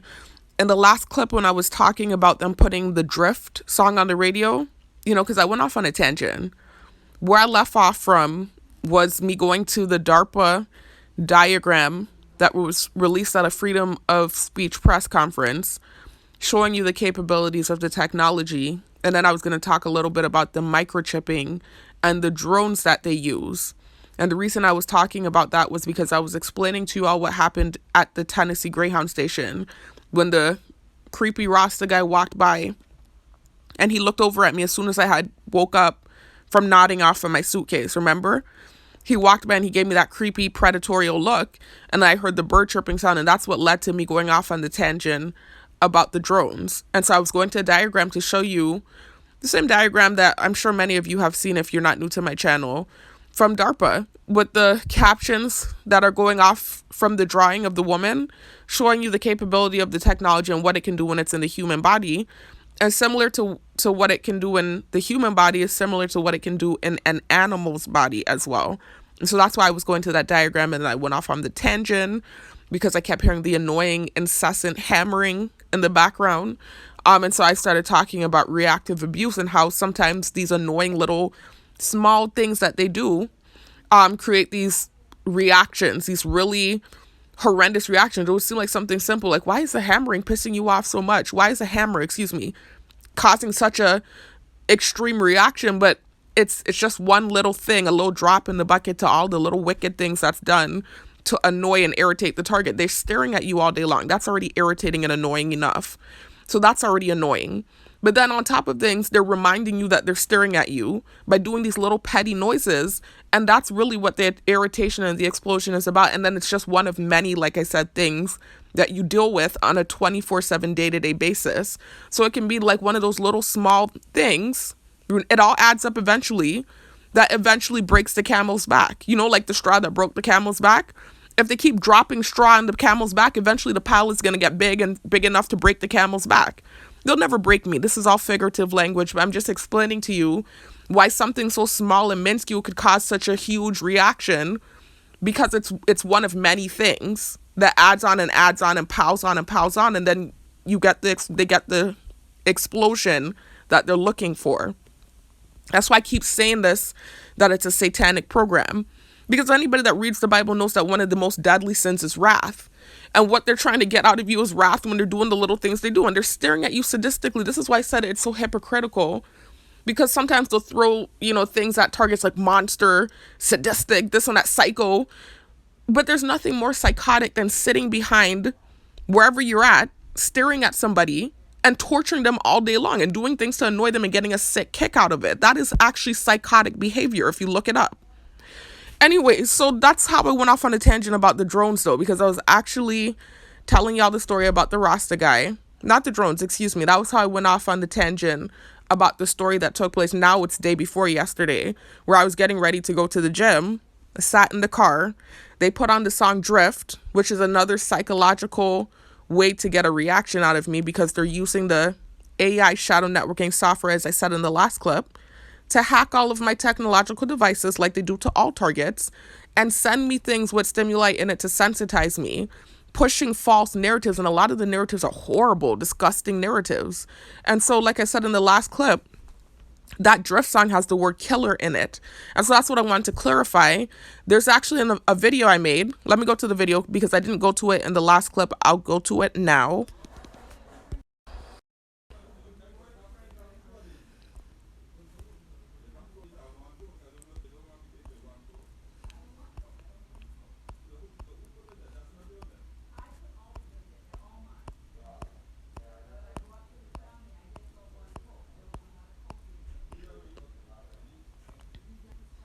So these 3 videos here, y'all, that you can see I made almost a year ago. You see, this was 11 months ago. There's part 1, part 2, and part 3, gaslighting and programming of the targeted individual. In the part 3 video, I was talking about neuromonitoring, which again ties back to microchipping, where they put the RFID, which is an acronym for radio frequency identifier, where they put the chip inside of your body. And the way that they do this is via insect drones. So that's also how the drones are used, y'all. The insect drones can actually inject the microchip into you. All of this information, y'all, the links to the videos where the information about these different technologies are discussed are in the description box and comment section. So anyway, in the part 3 video, I was just talking about the fact that in this part 3 video that they kept playing this song called Drift on the radio that was pushing the false narrative of me having done something spiritually wicked in order to simply write poetry, something I've been doing my whole life. And I had wrote a freestyle called Drift, and that's why they did that. They, it seems like, wrote a song called Drift as a play off of that false narrative and purposely using the title of a poem I had written. And then, they kept pushing the song on the radio in addition to songs with the word touch in it. And then I documented it. Smart me, I always do this. I always make sure to document the things that are going on. So I sent a text to myself when they first started using both of those words on me, the word killer and the word touch. And so I had texted myself both of those words and made a note to myself in my text messages that I wanted to make a video about it. And then about a week later, I was waking up from sleeping. And when I woke up, I hadn't even opened my eyes yet, and this happens often, y'all. I told y'all it's something with the technology where it's somehow easier for them to do the thought manipulation when you're in between sleeping and waking up. On 2 separate nights, after having texted myself a week prior about the words that I wanted to make a video about a week later on 2 separate nights, I woke up and I heard a thought that I didn't think containing both of those words. One morning it was the word killer. There was a thought that popped in my head. And then the next morning, it was the word touch. You need to listen to that video, y'all. Watch it, please. Because I even share a document in that video talking about the capability of the technology and patents for the technology. I have several videos where I've shared patents. Look again in the description box and comment section of the video that I'm making right now. If you look there, you'll see a link to, I think it's a 9-minute video that shows the patent for the technology. So they're not going to have patents for technology that doesn't exist. These are real patents. You can find Google patents and US patents on the technology. You can even look up Obama signing the BRAIN Initiative, which was basically him enforcing the use, or it's already been being used, so it's not like it was something new, but him propelling the use of the technology and research being done to propel the use of the technology. Obama, when he was in office, signed the BRAIN Initiative. Look all of these things up. Anyway, so that's what I wanted to clarify with you all, because when I was telling you the story that happened day before yesterday where I was going to the gym and they put that song on the radio to get a reaction, and I simply started thinking, man, they must be bothered this morning. Why are they putting that on? Because they know the more heinous accusations tend to get me more upset. So I was just like, they must be bothered about something. Why are they putting that on? And then when I got to the bakery, like I told you guys, they started revving by and mobbing on me, and certain people pulling up with army fatigue on. So that was what was going on. And I was just trying to give y'all an example of reactive abuse. And so I was saying, well, maybe they put the drift thing on the radio because the other day I had played the video about it. This is the video I was talking about, this part 3 gaslighting and programming video, where I talked about that drift song that they made in reference to my poetry, and then how about a week later I woke up with that word in my head. The word, the sensitization that was in the song in my head. So when I kept saying maybe it's because the video I put on, this is the video I was referencing, this part 3 video. Anyways, y'all, let me get off of that reaction though. I just wanted to talk about that briefly. I want to get back to talking about what I was really talking about.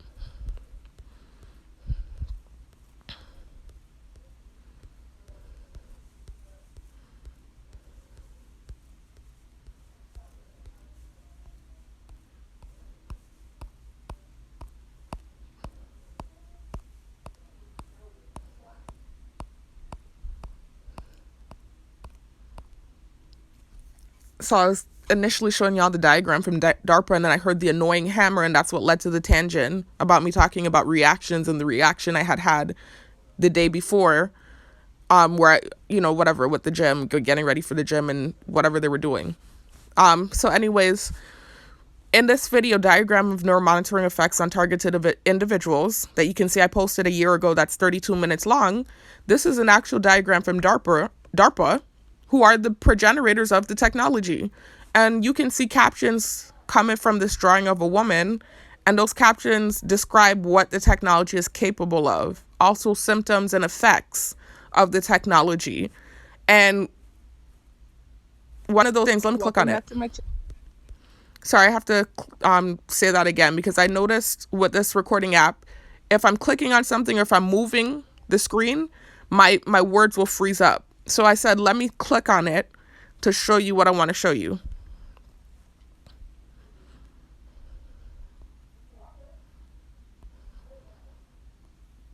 Contains an enzyme that breaks down the nano.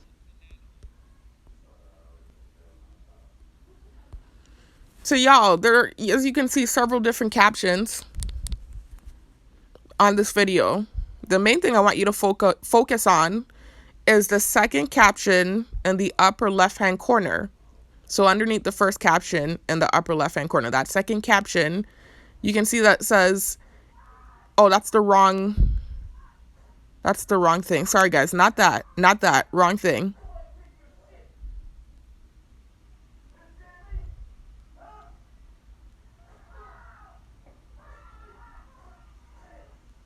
It's the first one, y'all, not the second one. So my apologies. It's the first one in the upper left-hand corner. You'll see it says forced memory blanking and induced erroneous actions.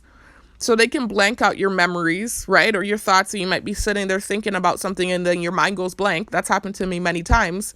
But I wanted you to focus on the latter part of that caption where it says, and induced erroneous actions. So meaning they can cause you to do erroneous things. They can control your body. In other words, with the microchip. It's a radio frequency identifier, which is an acronym. That's what RFID is an acronym for. And so they use frequencies from satellites, right? It's intense and scary, meaning they can track you all over the world. But from satellites, cell towers, etc., they send frequencies to the chip, and this is how they can control you if they wanted to. It's a brain to computer interface technology. And what they've done is they've created like an emulation of the brain, the Mosai's creation, with these different technologies, and that's why they can hook it up to the brain, and then they can hook it up to a computer system, a computer screen, and then they can control you if they wanted to, and that's how they control some of the drones, right? So they can microchip the drones and control the drones the same way that they can control you with the microchip. So I just wanted to show you guys this video. But you can actually see videos about the drones themselves if you look at the links in the description box and comment section, y'all. So it's scary. They have a bunch of different types of drones. You heard one of them in one of the prior clips, the rooster. I know y'all heard the rooster randomly going off at 3-something in the afternoon.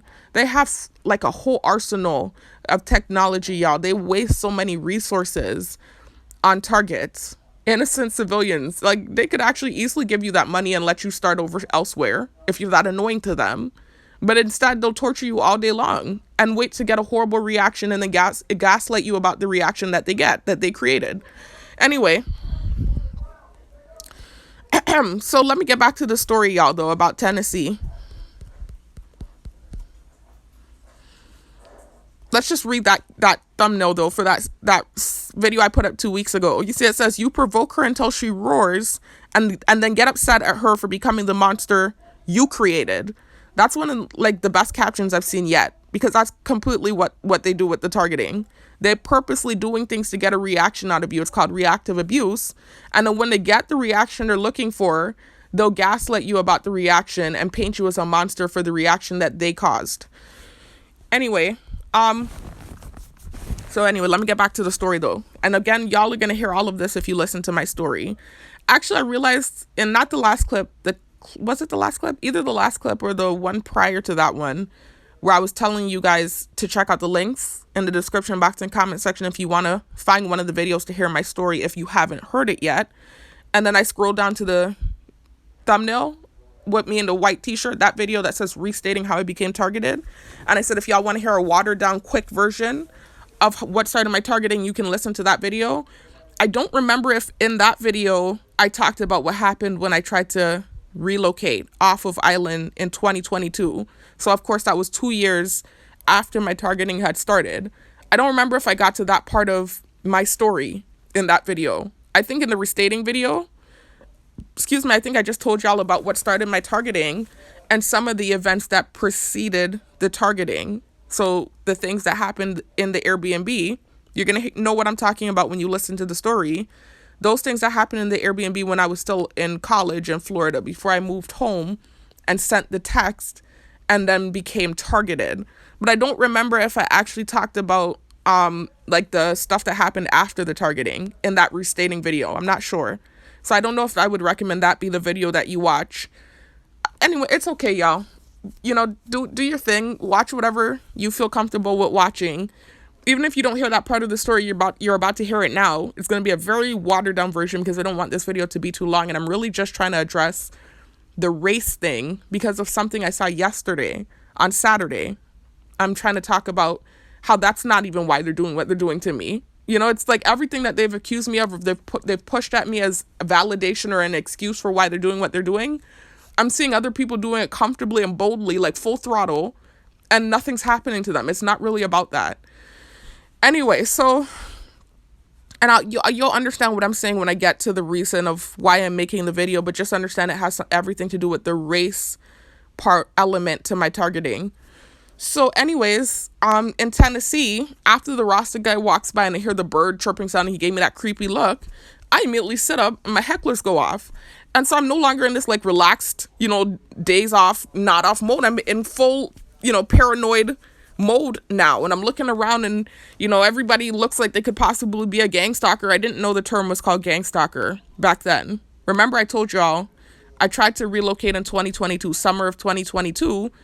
all of the crazy shit that took place in the mainland happened, and eventually I ended up coming back to the island I tried to relocate off of in November of 2022. So when I was up there, just realizing that the thing that had started on island, that was targeting, but I didn't know that's what it was called, when I was realizing here in this Tennessee Greyhound station that the thing followed me because of the Rasta guy that had just walked by with the bird chirping drone, I didn't know that he was what would be called a gang stalker. I didn't know that these people that were following me, I didn't know that they were called gang stalkers. I didn't know the terminology and the info. I didn't even know what they were using to surveil me yet. I knew somehow there was a camera that was following me around, but I did not know that it was an insect drone. I didn't know any of the stuff that I know now. I didn't learn any of that stuff until coming back home and doing the research and finding out that I was targeted, and then, etc., etc. So anyways, after he walked by, though, I'm looking at everyone as possible gang stalkers, possible people that are following me. This is what I started getting paranoid. And so when I finally did get on the bus, which was about maybe 2 hours later, I was on edge, and I was looking, around and feeling like everybody was possibly a part of this weird thing. And so of all buses, I keep saying this is why I keep saying it's like it almost feels like some sort of weird spiritual thing. That's why I thought it was witchcraft. Because on every bus ride, I told you I had a bunch of connecting bus rides up to Indiana. On every bus ride, I was able to get to the very back of the bus and sit in the back because I was uncomfortable. I'm shy, I'm kind of awkward. And then also, too, my mom had somebody in my close circle had told me that scary thing about the man chopping off, the person's head. And so I was just, for comfort, going to the back of the bus and sitting in the very back of the bus. It was making me feel comfortable to sit in the back. And still people would come and sit by me, but it still just felt more comfortable being in the back. Every bus ride I got on, I was able to get a seat in the back. This one here now in Tennessee where I had the layover, and I realized now that this thing had followed me and I'm now in a paranoid state of mind. Of all buses, this is the bus where I was not able to get a seat in the very back because it was one of these buses where reboarding took place. So because I had the layover, due to the lack of drivers and, me missing my bus because of the other bus coming late in the last state or the last stop, wherever, I had to catch the next bus that was going up to Indiana. And so the bus that pulled up, the passengers came off and was able to do like a rest stop. And so they were able to reboard and get on before the passengers that were laid over like myself. So I got on, and of course, all of the seats in the back were taken up. So I had to sit next to this guy.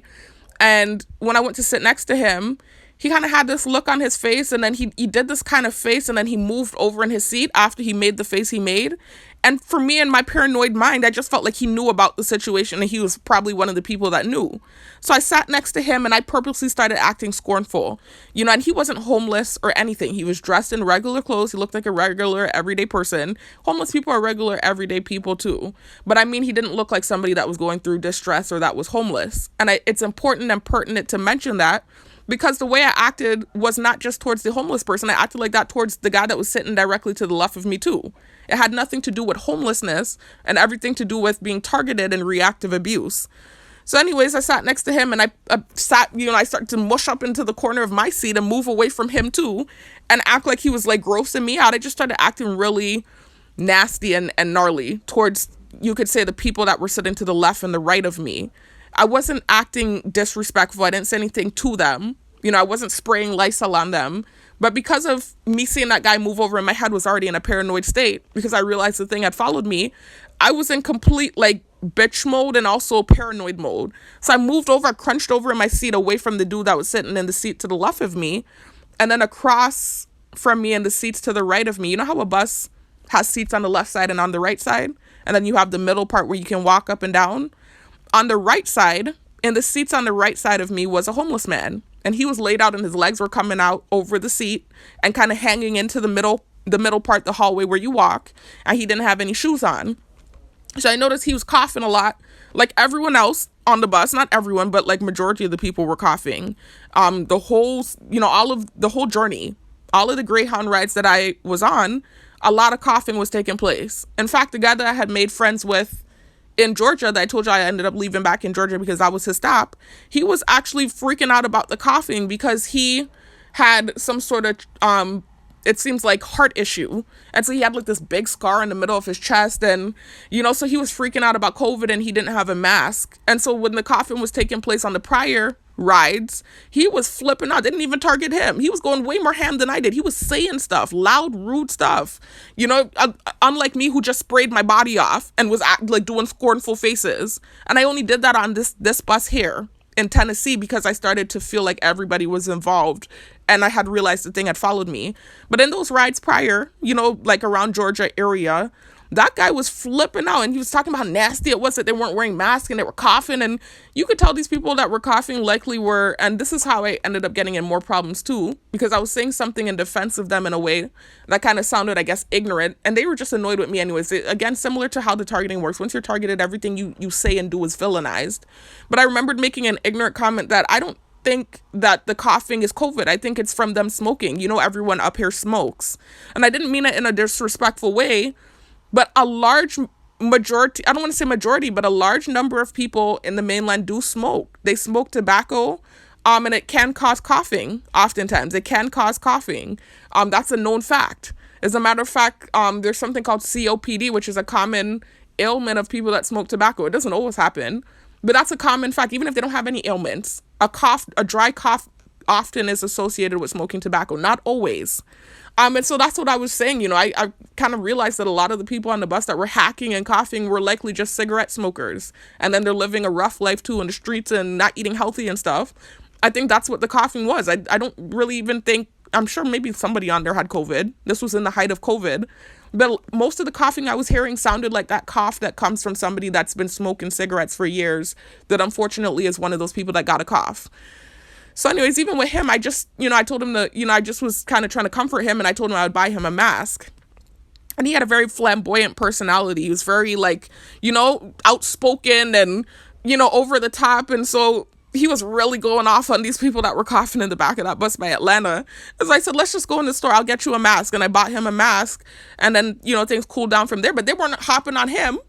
But then now here I go. I'm at the Tennessee station. I've been riding on all these other rides where people were hacking and coughing and I wasn't spraying my legs with Lysol and doing all the extra stuff. I now sit on this bus because I realized that the thing followed me. I sit here and I mush myself up in the corner of the seat, and, the homeless man, like I said, over to the right of me kept coughing, but not only was he coughing, he kept looking up at me too. And so I think in my paranoid head, I felt like he was a part of the thing. He might have really known for real. Because now that I see how the technology works and how quickly they can notify people in the area about your targeting and give them access to the cameras that are on you, because these drones that are on you, right, they have cameras and some sort of live feed that they're able to broadcast to the people around.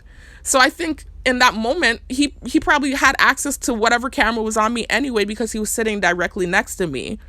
Anyway, so he kept looking. I noticed him, like, he kept coughing and then looking up at me. And so I started getting really irritated. It wasn't just with him. It was with the dude to the left of me, too. It wasn't a race thing. The dude to the left of me was Hispanic. I believe he was either Hispanic or Indian. I'm not sure. He was a racially ambiguous man. And then the man to the right of me, the homeless man, was a Caucasian man. It had nothing to do with race and everything to do with me realizing this thing had followed me. And then right behind the homeless guy, there was this black guy that was sitting, this older black guy, and he was kind of hunched over like this, and he was watching me too. And he was coughing too.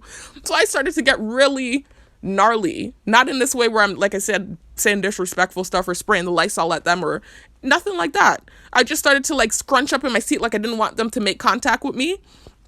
And purposely, every time they're coughing, I'm going and spraying my legs and spraying my body with the Lysol, just being passive aggressive, because I felt like everyone was involved once I realized the thing followed me. And the same roster dude that had walked by me and gave me that creepy look was sitting in the bus too. He was a few seats back. And when I got on the bus, he smirked at me again. And so this is what caused that reaction. It was reactive abuse. But that reaction literally led to the targeting going viral. It was that one little moment that led to the thing going viral. And then from there, it was just a bunch of different reactions that made it go more and more viral. But I think that was the start possibly of the race element too, because they're already looking at me as this bitch that mistreats homeless people, because that's how they spun that reaction, despite there being a bunch of different people around me, including the dude that was to the left of me that wasn't homeless, that I was acting the same way with. In fact, I was moving away from him so his leg wouldn't touch me, purposely acting, like I said, passive aggressive. They still honed in on the homeless man that was to the right of me and spun this narrative that I mistreat homeless people. And so I think that was the start of the racial element too, because he was a white homeless person. I don't think initially they were thinking it's a race thing, but then when I got to Indiana and the thing blew up, because of this reaction I had on the bus, it instantly blew up. I could tell everyone after I had that reaction, everyone on the bus had access to whatever live feed was going, whatever drone they had on me, that was recording me. I could tell everyone around had access to that feed because they started doing a lot of passive aggressive stuff on that bus ride. That was like the worst bus ride I've ever had in my entire life. Every time I would move, they would be making noises in the bus, all the way in the back, all the way to the front. You know, it was just crazy what was going on. It was to the point where I got so awkward after a while. I like crunched up in a ball and I ended up passing out and falling asleep. I think it was like a trauma-induced sleep.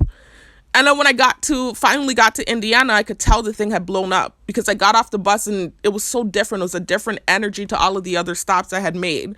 I could definitely tell people were aware of who I was, and, you know, I was getting certain looks and I could tell I was being followed. It was a lot more overt than what was happening at the other stations.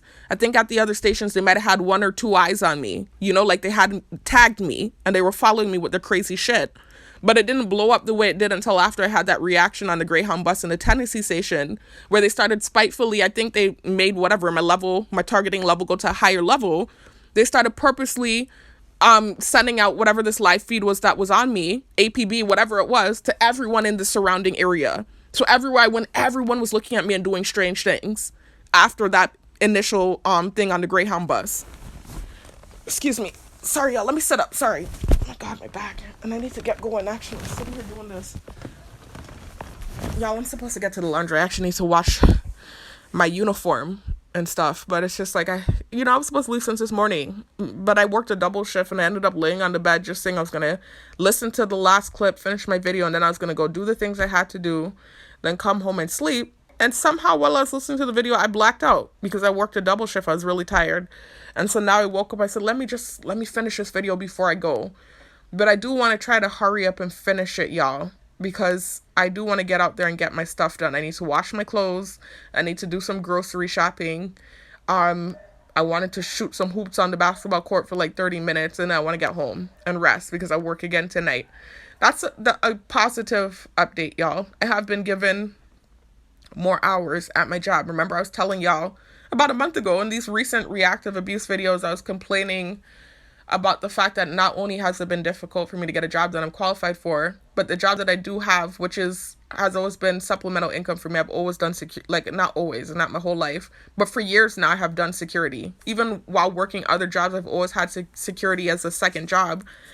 It was difficult because I wasn't getting enough hours with my security job. Like I was working, I think 34 hours. And it was hard to survive off of that as a 32-year-old woman. But since making those videos, I have been given more hours and I'm grateful. So I wanted to make sure I clarified that. They've really been giving me hours. I'm so grateful. And so I've been given a lot of overtime. Anyway, so I forgot what I was going to say though.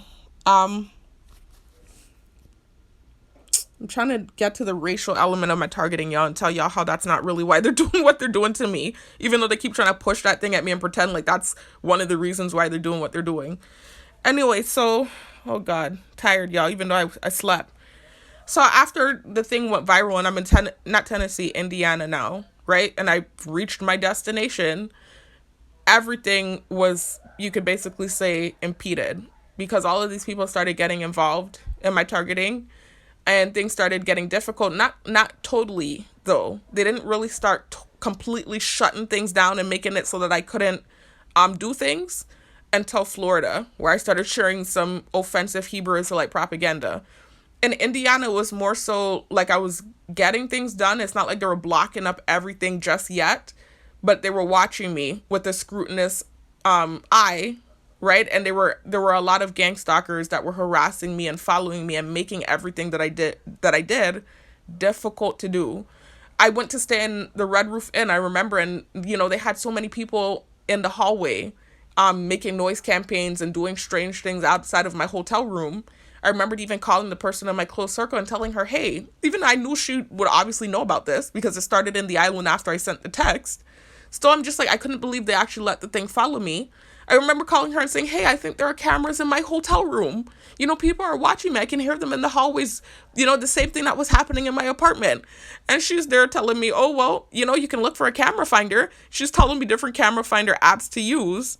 And me like a dummy, I'm there talking to her about it, even though I know she knows what's going on. It's just this thing that happens, like this denial thing that happens when you're in the thick of it and it first starts, before you get hardened and kind of like desensitized to what's actually taking place.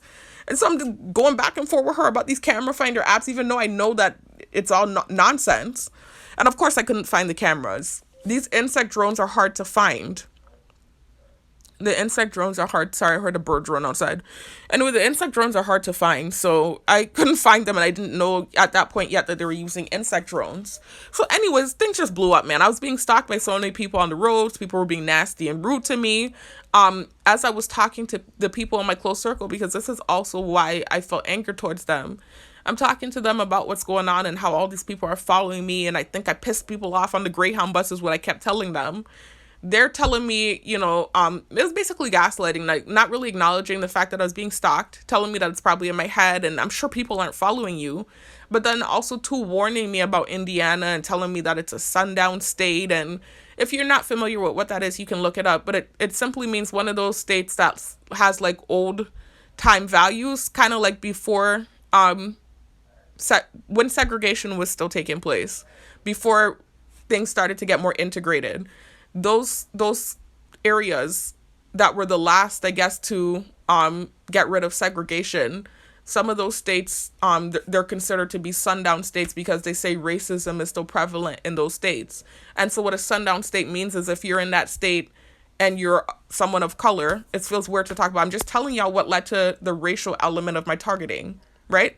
So if you're in one of these states and you're a person of color and the sun goes down, there's a risk that you could get caught up in the streets and end up something bad happening to you. That's racially charged or racially motivated because racism is supposedly still prevalent in these states.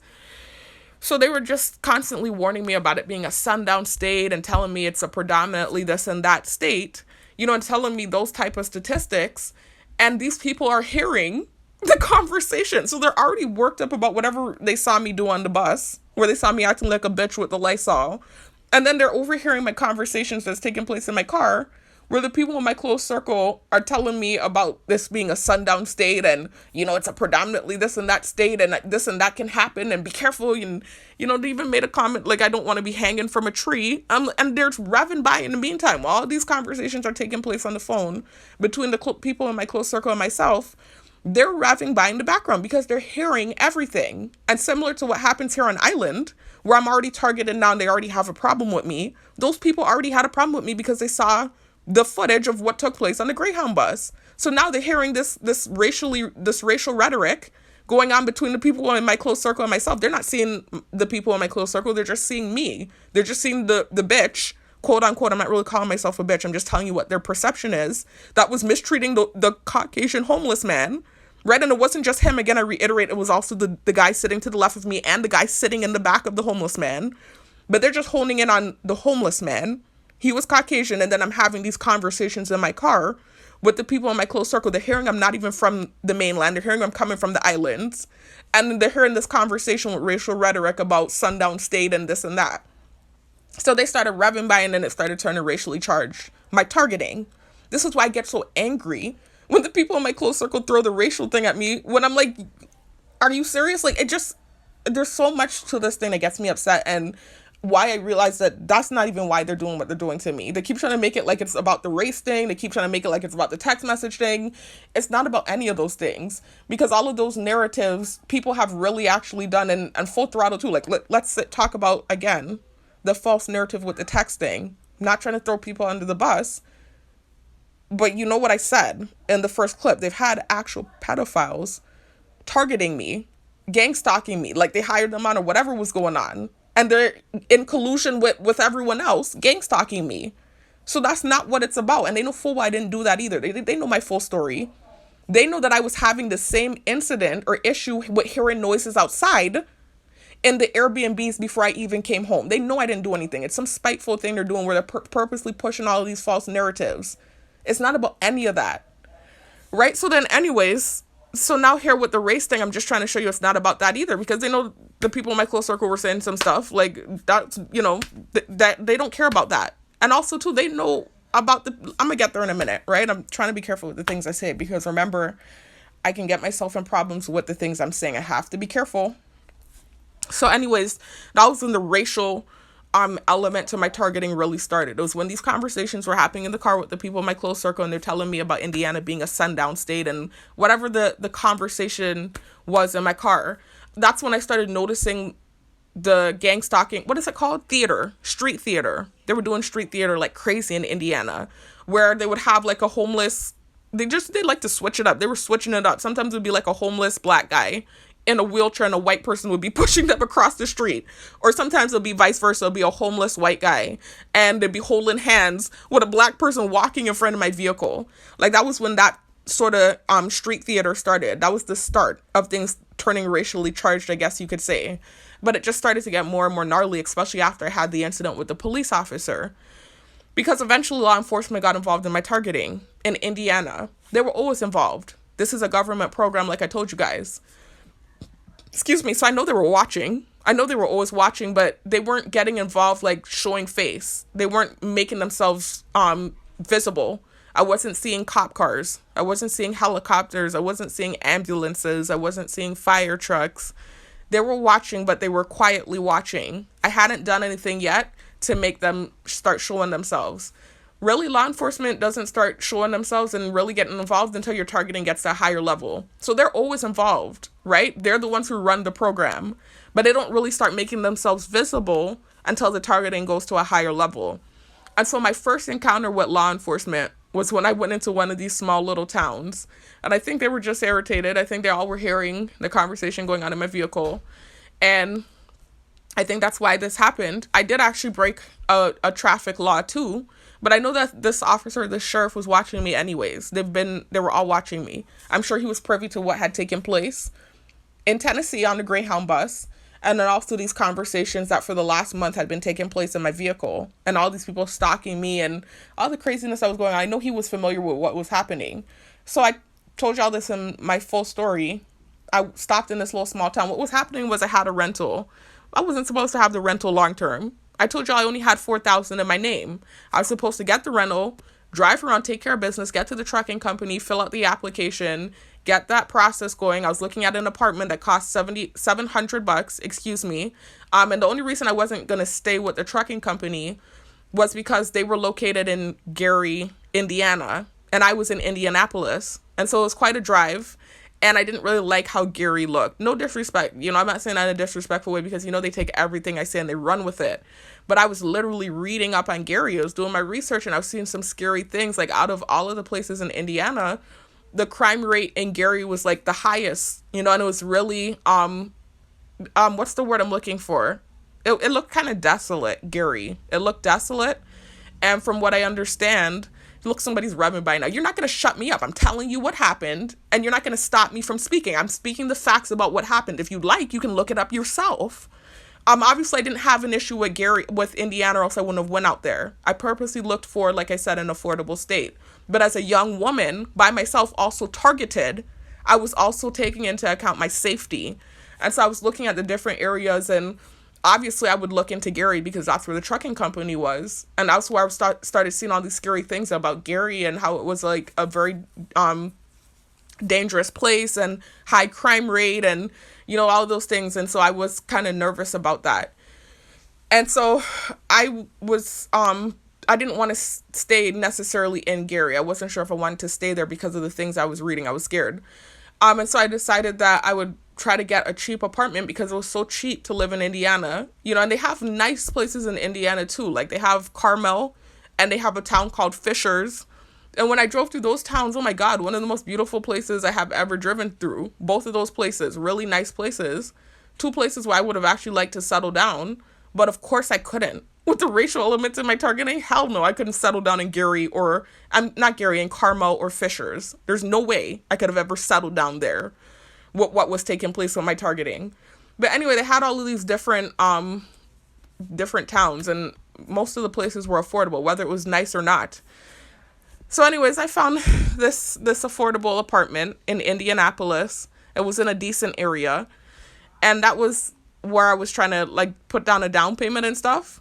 And things started getting difficult. The more my targeting started amping up and stuff, things started getting difficult with the down payment. You know, initially when I spoke to the lady, despite what had happened on the Greyhound bus, she was still communicating with me and, you know, taking my info and ready to move me in because I had the money to pay the down payment. But then after what happens with the police officer that I'm about to tell you about, and the helicopters started following me and stuff, that was when she started giving me a hard time and telling me that she would need a letter from my last employer stating that I'm still employed. And remember, I wasn't. I had resigned from my teaching job and I wasn't working there anymore. So I was unemployed, but I still provided her 3 of my last pay stubs. And then I had the full down payment to pay to get the apartment. But she wanted more. At first, she was just going to take that. And then when the incident with the police officer happened, she called me and told me she needed a letter from my last job stating that I'm still working and employed with them since it's in the islands. And I knew it had everything to do with the thing that happened with the law enforcement officer. So anyways, that was the start of things starting to get blocked up and impeded. So anyway, with the police officer, and you know, I hear noise in the back. I don't understand how they're so bold and proud about what's been done to me because I sent a simple text message. How could you be happy about things getting blocked up for me because I sent a text message? I didn't deserve this level of treatment. And I tried to leave. It's not like I stayed here and tried to be a burden to anybody. I tried to leave quietly after getting treatment I didn't deserve. And then all of these things took place. The thing followed me. Like let me tell you something. I have people in my close circle that have done crazier things and their people didn't do this to them. Like crazier things. Like I had a cousin that used to physically fight my grandfather. He had a temper issue since childhood. That's how he was. He literally like actually has a temper issue, like an anger issue, real anger issue. And it's not because of targeting or reactive abuse. He just has anger issues. And they never did this to him. Like he used to actually get in physical fights with my grandpa. The neighbors around never got involved. They were quiet. They never got involved. And his people never did this to him. Anyways, so let me continue though. I forgot what I was going to say, though. You know, let me finish this video later, y'all. This is too much going on. You're not going to try and rest at all at some point? Anyway, y'all, let me hurry up and finish up. Now, y'all, it's way later. But, you know, I'm retelling things that I've said already in several videos, as you all know. I mentioned this at the beginning, in the very first clip, and I think in the second or third clip. That in the links, in the description box and comment section, you'll find links to videos where I tell my story. And I go into detail about all of these things that I'm talking about now, but the reason I'm specifically talking about when I tried to relocate off island in 2022 is because that was when my targeting went viral, and that was when the racial element to my targeting started. And there's a reason why I'm talking about that, because that's the whole reason I'm making this video, because of something I saw on Saturday. And that's why I keep saying I'm trying to prove a point, but at the same time be careful with my words, because I keep making more and more enemies with these videos and inadvertently throwing people under the bus, you know, not unintentionally, just trying to advocate for myself and prove that why they're doing this to me isn't what they're proclaiming. You know, they keep pushing certain things like it's about the race thing or it's about the text message, and it's none of that. So that's what this video is about. So anyways, let me hurry up and try to speed through this, guys, because all of those other clips, when I looked at cumulatively how long those clips are when I put them together, we're already at 2 hours, and I don't like making super long videos. This is hard for somebody to sit there through that long of a period listening to the same monotonous voice. Well, I don't know if my voice is monotonous, but the same voice, you know, and you know, I just try not to make super long videos. I really do. So let me try to condense everything else and speed through and get to the point of why I'm making the video.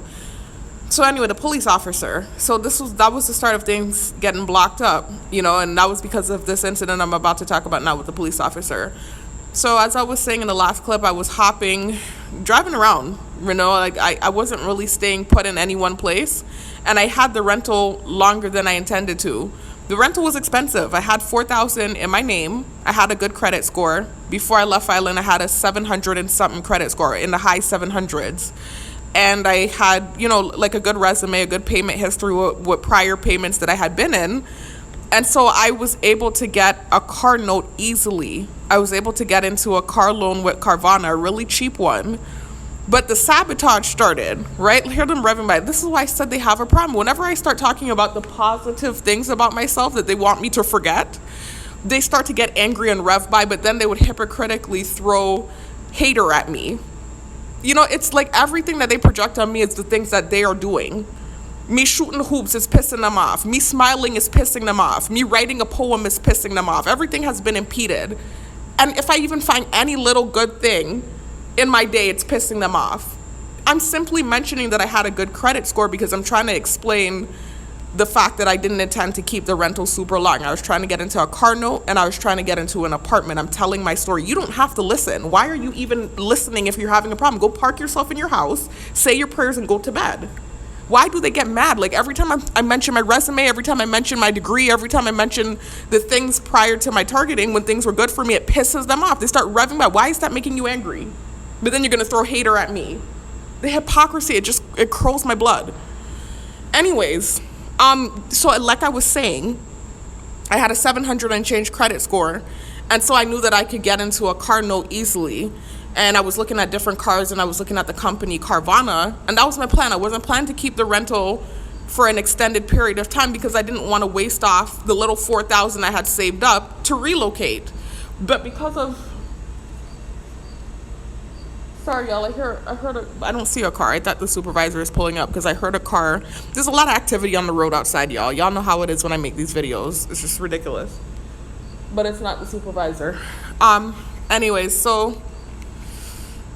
Like I was saying, though, so I didn't plan to keep staying with the rental for an extended period of time because I wasn't trying to spend off the $4,000 that was supposed to be used to help me relocate and get settled and situated. I wasn't trying to spend it off in junk food and paying for a rental. But because of the gang stalking and being stalked and followed everywhere I went, and the excessive gang stalking at that, y'all, because like I said, the moment that thing on the Greyhound bus happened, my targeting exploded. And it literally... everywhere that I went, like every vehicle and every person in the vicinity was privy to my targeting. And there was a lot of rev campaign, a lot of, multiple individuals in different vehicles stalking me on the road. I had never experienced anything so crazy in my entire life. And so that led to me driving up and down, not staying situated. I was supposed to get one hotel, and stay in there, a cheap hotel or a cheap inn, stay in there, put together my game plan, get the apartment, get signed up with the trucking company, get the car from Carvana, etc., etc. But the stalking led to stupid movements. It's like I was hopping from inn to inn. I barely even wanted to sleep in the inns. I was driving up and down on the road. I was driving from state to state hopping. I was hopping between Indiana, Chicago, and Ohio. I was driving between those 3 states, up and down, craziness. Bad-mindedness, y'all. Now they're beeping up because I said those 3 states. They're angry because they cannot validate why they are doing this to me. They are desperately gripping for a reason for why they are doing this. There's no reason and there's no validation, and they're desperately gripping for something. There's nothing you can say or do to validate what's being done and what's been done. Keep trying. Anyway, so like I was saying, y'all, because they love to do this when I'm speaking facts. This is what happens. Like, y'all hear my videos. Y'all know the ones that get more traction and you hear more noise campaign in the back. It's typically those ones where I'm dropping bombs and refuting things and proving that there's no validation for what's being done, or counteracting tactics, like targeting tactics. Those are the ones where I get the most noise and the most distraction. Anyway, so let me try to speed through this, though, y'all, because like I said, I don't want this thing to be too long, and it's already shaping out to be 2 hours and change. So stupid movements because of the targeting and me just kind of spending off the low $4,000 I had. I was hopping from state to state, but still trying to take care of business. And I ended up stopping in this small little town. I don't even remember the name of the town, to be honest with you. It was on my way to Chicago, and I needed gas. And so it was in Indiana. It was on like the outskirts of Indiana near Chicago, right? I stopped in this little town. I'm like, let me get some gas and let me get some snacks. And this is how my money was being spent too. It was being spent in junk food, and it was being spent in gas and in rent, in my rental, paying for the rental. Insignificant stuff. Like, I wasn't planning to spend up my money in stupidness like that. But anyway, so I stopped in this little town. I'm like, let me just get some gas, let me get some snacks. I was trying to hurry up too because the sun was going down, and I'm kind of paranoid now because I literally had the people in my close circle in my ear every minute telling me to be careful. Why are you still on the road at this hour? It's a sundown state, blah, blah, blah, blah. Freaking me out. And, also, too, I was actually dealing with actual gang stalking on the road. So whether there was a racial element to it or not, everyone was angry. I was dealing with aggressive activity from people of all different races. I had some really aggressive black people coming at me, too. So it really wasn't a fear necessarily of the race thing, more so than a fear of the gang stalkers. They were all just very, it wasn't as bad as Florida, but they were very aggressive. And I had never dealt with anything like that in my life. So I really did try to get off the road at nighttime. Or if I was on the road, I tried to make sure that I had gas in the vehicle and I didn't need to stop anywhere. So the fact that I had to make this stop in this little town on the outskirts of Indiana, and it's like the sun was going down, I did start to feel kind of angsty. So I was trying to hurry up and get in and get out. So I went in there, and that's how I was moving anyway, even during the daytime, because of the gang stalking. So I went in there, and I got the snacks that I wanted to get. I put the gas. I'm leaving out. I ended up passing by this weird stop sign. It was like a stop sign that was in like a light. And I've lived in the States for many years, not up north. I lived in the South, in Florida, for many years. I lived in North Florida, in Tallahassee for about five years. And then I lived in South Florida for about 3 years. So you can say all in all, I've lived in the States for about 8 years. So I've been on the roads. I know how to drive. I know the traffic rules. But I had never, to my recollection, encountered this type of stop sign. And so it was a stop sign that was posed as a stop light. So basically, those stop lights where it's like 3 of them on the line. And instead of turning yellow, red, and green, it's just red and it blinks on and off. That's what it was doing. And so I kind of stopped. What would be called a rolling stop is what I did. So how, I don't know if you're familiar with this, you might be, because some of these things we learn in driving school we don't really keep in our memory, especially if you don't get a ticket for it.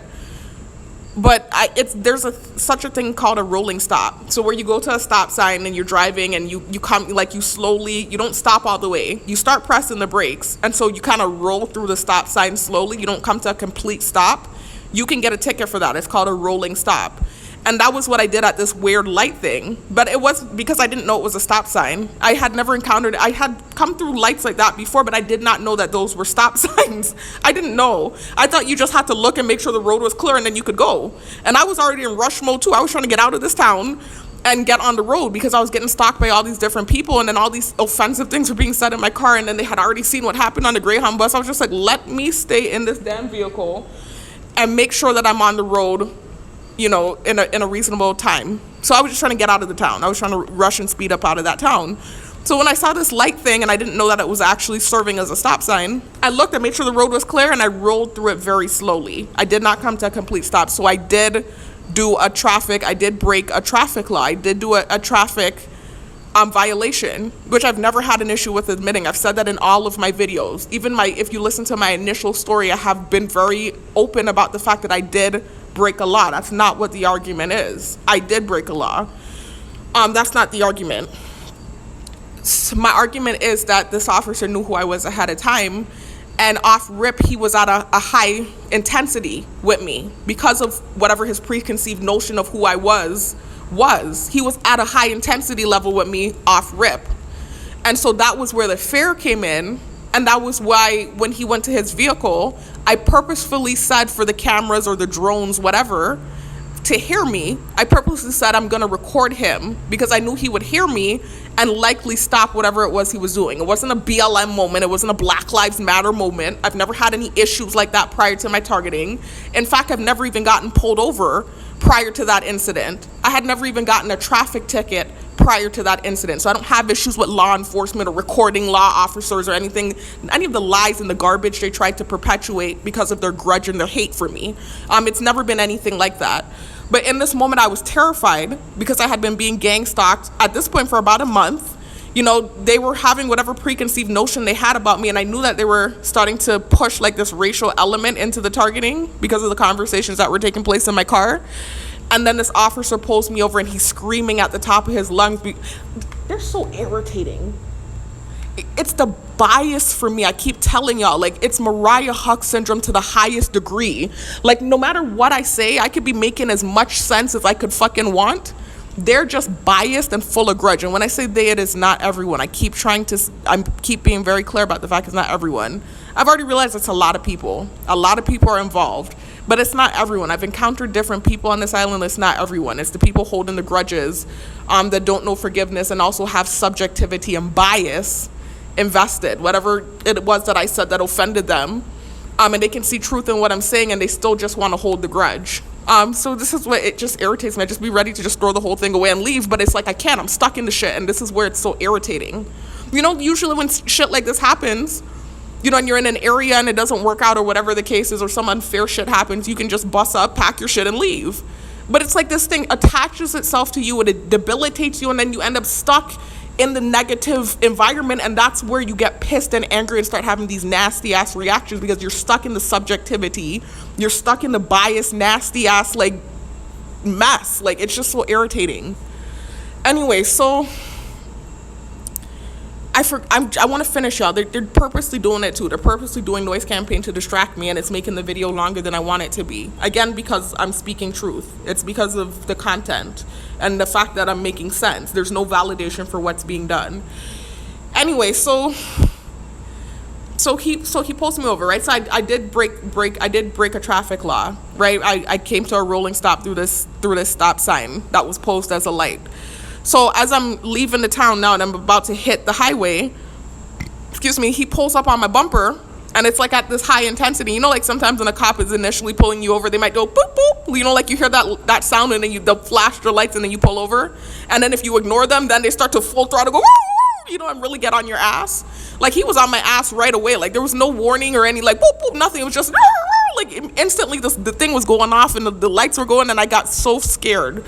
Like, I didn't even pull over all the way off of the freeway, because I was literally just leaving the town and had just entered onto the freeway when he came on my tail like that at that high intensity. And I was already a ball of nerves. I was being stalked by all these different people. It had been about a month of me being stalked like that and driving up and down and not getting rest and stuff. So I was already on edge. So he pulled up on, you know, I got scared, and I immediately started to pull over to follow his order of basically telling me to pull over. I instantly went to pull over, and I was so flustered, that I didn't pull all the way over to the side. I pulled halfway over. So I was halfway in the freeway and halfway on the side of the road, because I was so freaking bassety, and I was already a ball of nerves, because again, I was being stalked by all of these different people all day long for about a month. So anyways, he opens his door and he starts screaming at the top of his lungs, and his veins was popping out his neck, and he said, "Where did you learn how to drive?" He said, "You Florida people don't know how to drive. Get to the side of the road." Like, he was really screaming, and I was scared. I was terrified. And I'm like, also too, how does he know I'm from Florida? You know, I'm like trying to figure out how the hell, you know, he made a slip there. You know, you made an obvious situation, and I know he knew who I was. Everybody everywhere I went knew who I was, and the gang stalking was taking place. So there's no way you could tell me a big sheriff didn't know who I was. But then he made that slip when he said, "You Florida people don't know how to drive. Get to the side of the road." He's screaming. So I was scared, and I immediately pulled over all the way instantly. I wasn't being combative. I wasn't not following orders. I wasn't nothing like that. Instantly pulled all the way over to the side of the road, and I immediately called the people in my close circle because I was scared, especially with the way he was screaming at me. So then he came out the car, and he's talking to me in this combative way, and he asked me for my license, and he grabs the license and goes to his car. And when he goes to his car, I knew at this point that my car was bugged. Like I said, I didn't know that I was a target. I didn't know what they were using to surveil me. I knew somehow they had the car bugged. That somehow the same thing that was following me around on island and surveilling me on island was being utilized in this rental. But I didn't know that it was insect drones and all of that.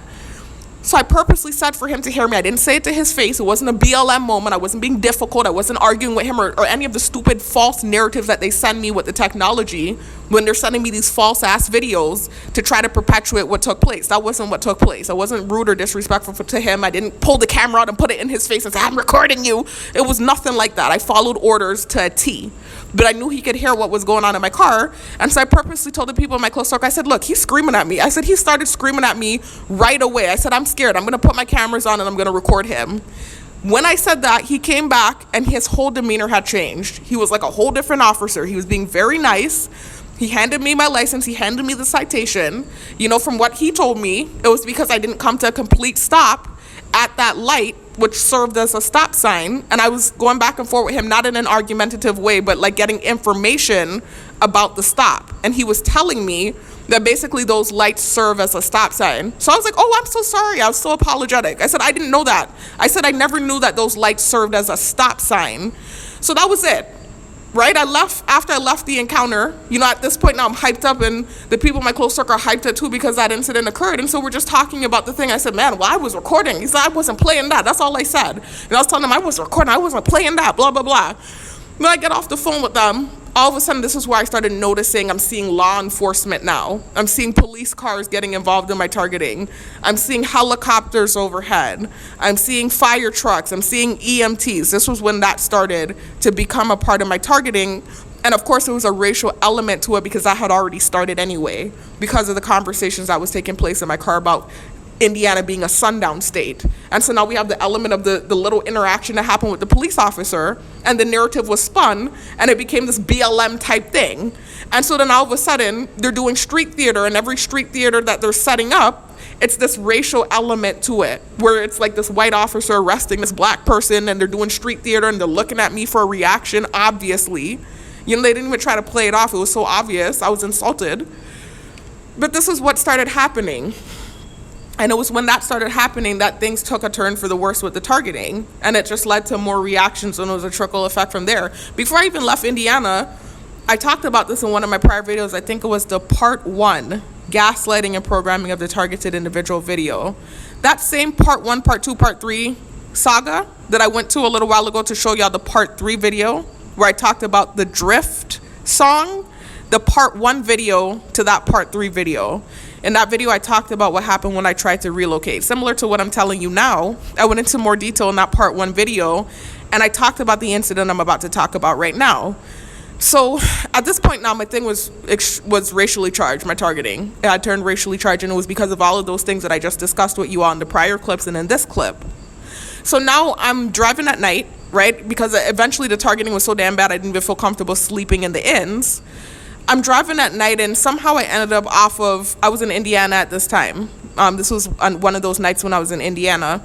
I ended up coming off of the main road or the freeway. Somehow it was an accident. I didn't do it on purpose. I was just driving up, and I probably covered every square inch of Indiana with all the damn driving I did. Literally, most of my money that I saved up to relocate went into paying for gas, went into paying for my rental, went into paying for junk food, and then a little bit of it went towards the down payment for me to get into a car loan with Carvana.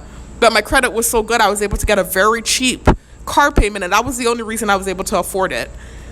Never ended up getting the apartment because of, the difficulty with not being able to prove proof of employment.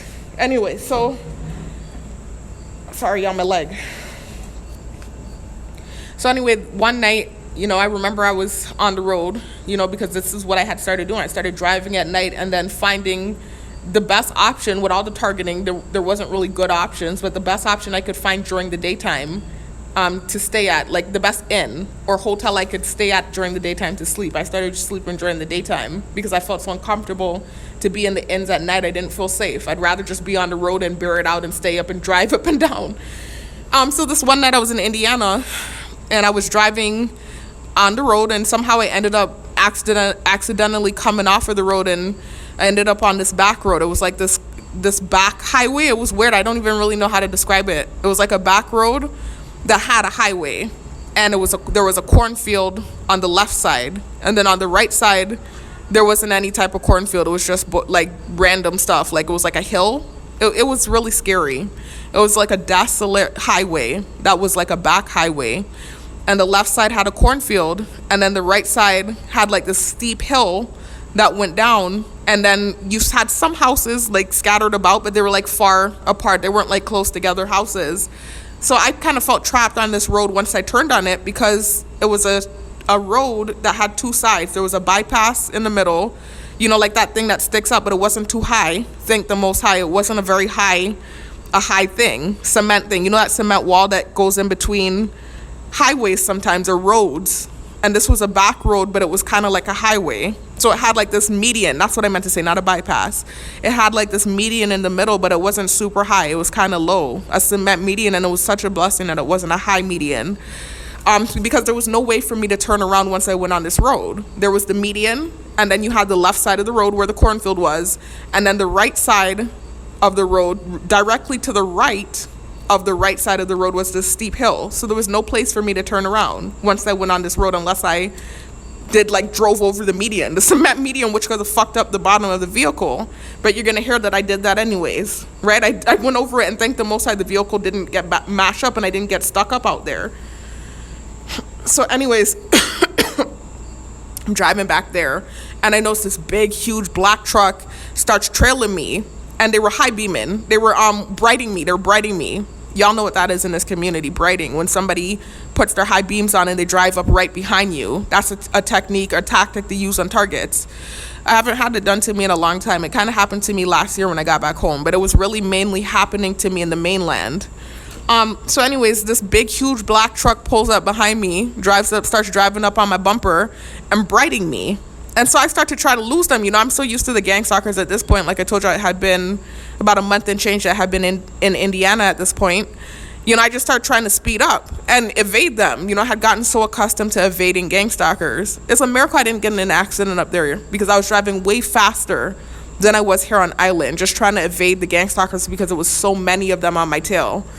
But anyway, so I just started to drive up a little bit. I didn't speed too much, but I drove up a little bit to get away from this person that was brighting me. And I noticed what looked like, the front of those. Remember I told y'all I was going up there to try to do trucking? Like those big trucks that truckers drive. You know how the front can detach from the load sometimes? I noticed that the front of one of those big trucks was parked, blocking the road, the side that I was on.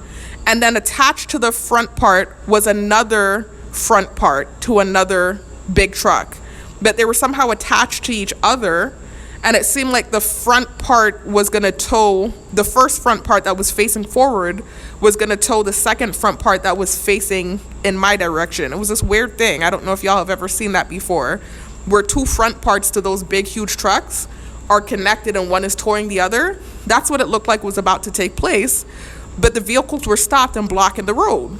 So I had this big, huge black truck behind me, brighting me, and I had sped up to evade them. And then I pull up and I'm stopped because these two front parts to big, huge trucks are blocking the road. And remember, there's nowhere for me to go. On the right of me is this big, steep hill. And then to the left of me was this median. So I park up and I'm scared.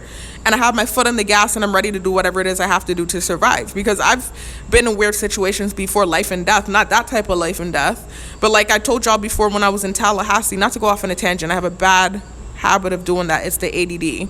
But I'm just trying to tell you I know how to think quick when I'm behind a vehicle. When I'm in a vehicle and something crazy is happening. In Tallahassee, I had borrowed my brother-in-law's truck one time. And I was driving to Barnes & Noble. And I knew he had brake issues. But he had borrowed my car before. When I left out of town, my sister and I used to leave town all the time for the holidays. We would either go to, our aunt or uncle in Georgia, or we would fly back to the Virgin Islands. And sometimes my brother-in-law would come with us, or he would stay in Tallahassee because he had a job and he was working. So anyways, when we went to back home, one of those times he borrowed my car. This was before he got his truck. I let him hold my car.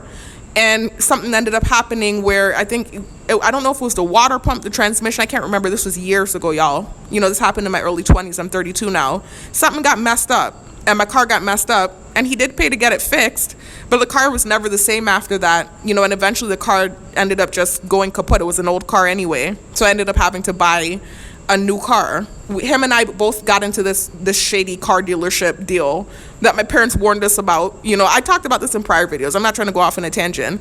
But nonetheless, so this was why I was borrowing his truck. We were all sharing his truck. And that's how we were close back then. We used to borrow each other's vehicles and, life was normal back then. So anyways, I borrowed his truck, knowing that it had brake issues, but knowing that I just had to press down hard to get it to work. And stupidly, I drove it down this huge hill that was near our apartment complex. I should have found a different route to take, but I was so used to us just using the truck and just pressing hard to get the brakes to work. I didn't know the brakes were completely gone. And so as I'm going down this hill, I notice I'm pressing the brakes hard and it's not working, and the momentum is picking up, and I'm accelerating straight down to 4-lane traffic. and I don't know what to do. To the right of me, it's a gas station. So it's either that I turn into the gas station and hit a gas pump or something, or I go into this 4-lane traffic. So for me, I keep saying, like, the Most High took the wheel. You know, I don't want to take the credit for this. But I'm just saying, in these moments, I've always been able to think quickly, and I think it's the Most High, and get myself out of these crazy ass situations. But I saw that there was like this little ramp on the outside of the gas station with some shrubbery, and so I said, if I turn over real hard over the shrubbery, it should get underneath the truck and stop the momentum, and then I can force it into park. And so I turned the truck quick, and I flew over the shrubbery, and it did kind of catch up underneath the truck, and then I jammed the thing up into park. Of course, this whole truck got fucked up, and the truck was no longer good after that, you know. And so I did feel bad about that. That was a truck he had paid off. I think he paid like $5,000 for it, and I never did get to pay him back for that. I did eventually start paying towards, but I don't think I ever fully paid him back for that truck. And so that's something my sister and I was talking about recently, because I thought I did pay him back, but she's telling me that she doesn't recall me ever paying him back fully for that truck. So that is something that I recently have thought about, and, you know, I'm not on my feet right now. I'm going through what I'm going through, but eventually one day I would like to pay him back for that truck. But nonetheless, the truck was completely ruined, but my life was spared. And so in these situations, I've been in them before. I've somehow figured out how to survive. I'm in my head thinking quick about what I can do, because I know there's a ramp, a big, huge ass hill to the right of me.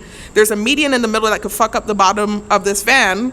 But I know that cars are pretty durable, especially rental cars. They have to be, you know, because they know that all kinds of people rent rental cars, and they be doing all kinds of crazy shit, so they have to use durable cars.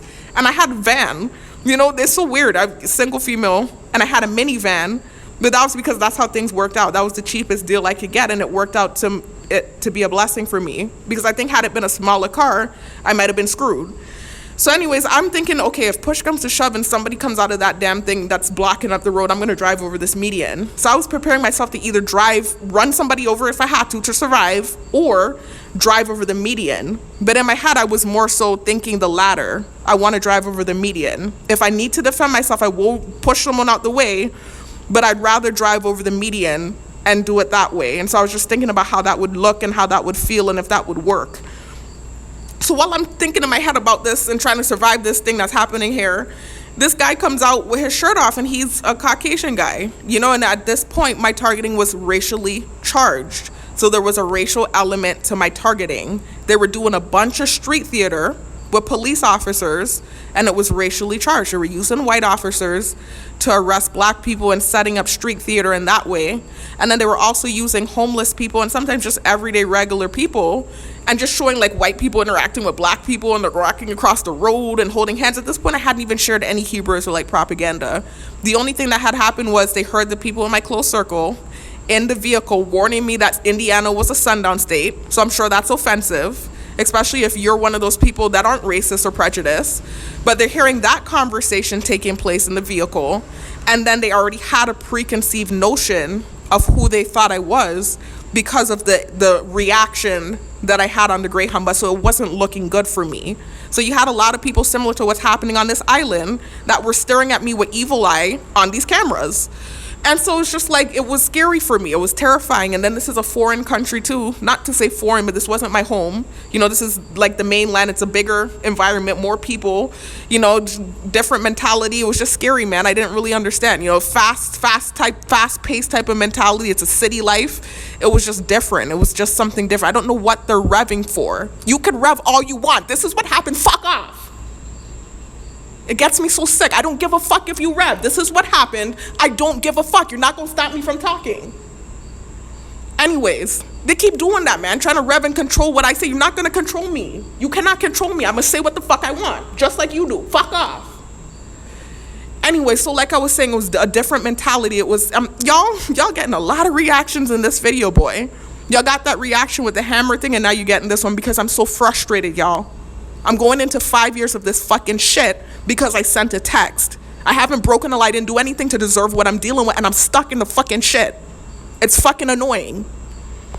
Anyway, so like I was saying, different mentality to what I was used to and what I grew up around. It was a city life, you know, so I didn't understand, you know, some people, I didn't know what they would be willing to do and what they would be capable of. I didn't know what I was dealing with. So anyways, out comes this guy out of the truck, and he was a white guy, and I'm only mentioning that because I want you to understand why when I got to Florida, I shared the racial rhetoric that I shared, not racial rhetoric, the Hebrew Israelite propaganda that I shared in my vehicle.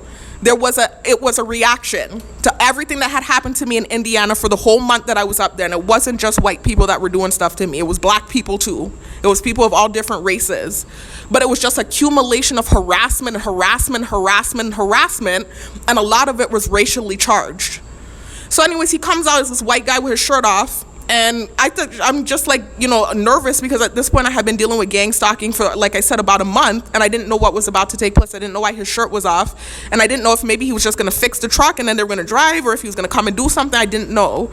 So he came out with his shirt off and he had a crowbar in his hand. And so at first it's like he turned to the vehicle like he was about to do something with the vehicle. So I had my hand ready on the clutch to put it into drive, and I had my foot on the gas, and I was just waiting to see what he was going to do. And then he turned abruptly from the vehicle and starts walking fast towards my vehicle. So I kicked the thing into drive, and I didn't want to hit anybody. I would have if I had to defend myself, but instead I turned really hard to the left, and I drove over the median, and I scraped up the bottom of the van. And I was able to get over the median, and I was able to clear out of there and get off of that back road, thank the Most High. I was on the phone with my sisters at this time. It was like 2 or 3 in the morning. And somehow I was able to get both of them on the phone, and I was talking to them. I'm telling them what's going on. They're still gaslighting me. I'm literally telling you I almost had a life and death situation. They're still having this gaslighting conversation with me. Like, how it is when you're targeted, where they'll not acknowledge what you're saying. Like, people are following you. Are you sure? What are you talking about? You need to just go get a hotel. There's certain things that took place where I forgive them because I have a forgiving heart, but things will never be the same. It will never be the same. And I don't understand how they don't understand why I'm moving the way I'm moving when they act confused about why I'm moving the way I'm moving. There's so many things that took place aside from just the text being lambasted and all the harassment and everything else I've been through. I've had a lot of near life and death situations, and I called them, I'm speaking to them, and they were so callous. Like, I couldn't believe these were the people I grew up with because we were so close growing up. We really cared about each other. So I was just like, what? I couldn't believe they were moving like that. When I'm explaining to them that this person literally could have almost killed me, and I got away by the grace of God, and it's like I'm talking to you about it and you're still gaslighting me. Are you sure that happened? Why don't you go to the hotel and lie down? I'm like, what? So anyways, eventually, after all of that, I ended up leaving Indiana and going down to Florida. And the targeting was just worse in Florida. Like, I didn't even know it could get worse. The people in Florida made the people in Indiana seem like freaking angels. And yes, I'm using that stimuli on purpose. They made the people in Indiana seem like saints. The people in Florida, with the way they were targeting me, they were really aggressive in Florida. It was create a whole different energy in Florida.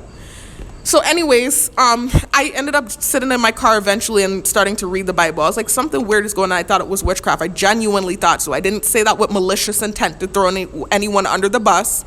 I genuinely, full-heartedly thought witchcraft was on me because of all of the strange things that was happening, and I didn't do anything. I was like, there's no way that this is anything normal. And so I remembered pulling out my Bible, and I wasn't putting on offensive content initially. They have the recordings, right? They like to spread around recordings. They saw that I wasn't doing that initially. I was Hebrew. That's the household I grew up in. I can't help how I was raised, and I can't help the household I grew up in. So my understanding of truth and my understanding of salvation was being Hebrew. So I was looking through the Bible, and I was looking at Hebrew videos, any Hebrew video I could find, because I didn't have any specific Hebrew group that I belonged to. There is a church, that we used to attend in South Florida.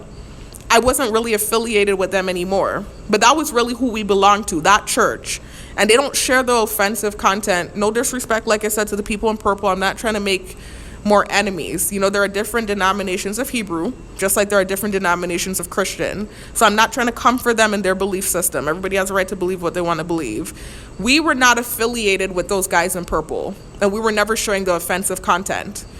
In my car, I was just looking at a bunch of different Hebrew videos, and one of the main Hebrew Israelite groups out there happens to be the guys in purple. So you can find a lot of their videos where they're not showing the offensive content, and they're showing Hebrew Israelite, I almost said propaganda, Hebrew Israelite videos that don't have the offensive content, and at the time I was Hebrew. So those are the videos I was looking at, videos about spiritual salvation, videos about protection from spiritual attacks, Those were the type of videos I was looking up. And they were using the shadow networking software on me, and I didn't know it. So every Hebrew video I was pulling up had the theme of things in the dark coming to light and angels watching and lust and, just horrible stuff, pushing the false narrative and fueling the freaking aggressive gang stalkers in Florida. So they were getting so aggressive, and they're staring at me. And the more they're revving by and staring at me as these things are playing in every video I put on, I'm having these anxious reactions because I know it's looking like I'm guilty, and I wasn't. And so I'm like, how the hell is it that every video I'm clicking on has this theme, and I know I didn't do anything, and I didn't know about this technology that they were fucking trying to frame me in that damn vehicle. And so I didn't know that that's what was going on, and I'm just starting to get angry because I couldn't control my anxious reactions, and they were on top of me. And at this point now, it was going into month 2 of them being on top of me and aggressively stalking me. It started in Indiana, it trickled down to Florida. So that was when I started to say everybody could get it, fuck all of you. And I started to play the videos for the gang stalkers rather than for myself. And that was when I purposely put on the offensive Hebrew Israelite propaganda. And I didn't just come for white people. That was one of the main groups of people I came for, but that wasn't the only people I came for. I came for Christians. I came for holidays. Who else did I come for? I came for Jews. Who else did I come for? Like, I came for a lot of people, man. I was angry. It was reactive abuse. And so that was what happened. I ended up sharing that stuff in my car in Florida. And then they took my reaction to their abuse. And then, of course, I said all these offensive things, too, so it would be easy to recruit a bunch of people. I mean, shit, you could recruit a whole race of people now because of the stuff I shared in my car. It was so easy to push the targeting to a higher level, and that's what happened because of the stuff I shared in my car in Florida. So anyways, this is why when I got home, when I eventually did get back to the island, my targeting had worsened, and it was at a much higher decibel than it was before. And they kept pushing the race rhetoric at me. Mind you, prior to me leaving island, they know the people that were watching me. Not everyone, because not everyone was privy to the cameras before I left. My targeting wasn't at that high of a level. It was getting there. It was high, but it wasn't to a super high level. Before I left island, the people that were controlling the drones and watching me, they knew that I was watching a bunch of interracial dating shows. One of my favorite couples was Cameron and Lauren from, I think it was Love is Blind or whatever the show is. I had no motive to be watching them and following them on Instagram. They know full well, too, because they were watching me before I left island. And they wouldn't even advocate or actually push that forward. They would still keep pushing the racial rhetoric because they don't like me. I had Lauren and what's his name? Cameron saved, and I was following them on Instagram. And I don't have an issue with people of a different race. I have white in me. I know I sound like those racist people that say, oh, I'm related to this and that person, or I had this person over for dinner and they're still racist as ever. I'm not. I've even dated somebody of a different race. I'm not a prejudiced person, but I was raised in a household where some controversial subject matter was taught, and so I was familiar with that content. And then I was trying to watch the videos that I actually subscribed to, the videos that actually pertain to me and what my belief was. And I was being harassed and stalked. And it kept sending me stupid, like, it was stimuli. It was sensitization. I didn't realize that. I didn't realize there was shadow networking. I didn't realize that's what they were doing. So they were sending this narrative and helping to perpetuate it and making me look guilty, basically. And I was having these reactions, and they were jumping on top of me. And I just started to shoot at everybody. Everybody that had offended me for the last 2 months was getting it in that car. Mind you, I wasn't in the street sharing this stuff. I was in my vehicle sharing what I was sharing in the privacy of my vehicle, but it was hacked illegally. It bugged illegally, excuse me. And then this is what led supposedly to the targeting going viral. I've already apologized for the offensive things I said, and I said I don't stand by the offensive things I shared. But what about the First Amendment? Even if I did stand by those things, which I'm saying clearly I don't, and I have proof that I didn't stand by that stuff prior to my targeting going viral, even if I were saying those things, what happened to the First Amendment, freedom of speech? Because I'm now going to talk about why I made this video. Because I actually on Saturday saw some of the guys that belonged to one of the Hebrew Israelite groups that I was listening to in my car in Florida that was sharing the offensive content. I saw some of them. They do have a branch of them here in the islands, in this island. I know that. I never said anything, though. I don't want to cause trouble. But I knew that. Before I even left island, I remember that we saw some of them at the side of the road near Complex handing out pamphlets. Every now and then they'll do that. You don't see them all the time. But once in a while they'll come out and they'll stand at the side of the road and they'll hand out pamphlets. It's more active in the States. Like in the States, not just them. Every Hebrew Israelite group, even the ones that aren't sharing offensive content, They stand to the side of the road and they'll hand out pamphlets or they'll preach. Similar to, like, I think Christians do that too sometimes, or Seventh-day Adventists, go in the streets and preach and hand out pamphlets. It's the same difference. But my point is, I knew they were down here, so that's already proof to show that I'm not affiliated with that. No disrespect to them. I'm just saying that because of the backlash that I got for the things I shared in my car in Florida. I truly believe in the First Amendment, right? I think you should have freedom of speech. No matter what your belief system is, I think you should have freedom of speech because that's the law. I don't care who revs by and gets offended. You can get offended if you want. That's the law. There's a reason we have laws put in place. I do believe you should have freedom of speech as long as you're not touching anybody, and yes, I'm using that stimuli, as long as you're not hurting anybody, and as long as you're not pushing your stuff on other people, then that's fine. You can have freedom of speech and say whatever you want to say in your little corner. That's fine, right? So I'm not coming for them. But what I'm saying is that's proof that I wasn't even affiliated with them because I knew they were on island. My parents knew. My sisters knew. We knew they were on island because we had seen them before on the side of the road prior to me leaving island. Now, on Saturday, I saw some of them on the side of the road handing out pamphlets again. So they're actively showing their belief in whatever that understanding is, right? It's offensive to people, obviously, some people. They're handing out pamphlets at the side of the road.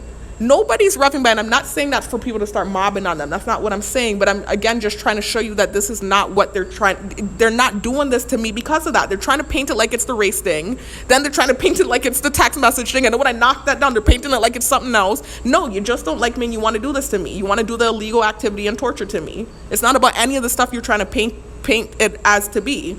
It's not about any of the stuff you're trying to push and say that it's about.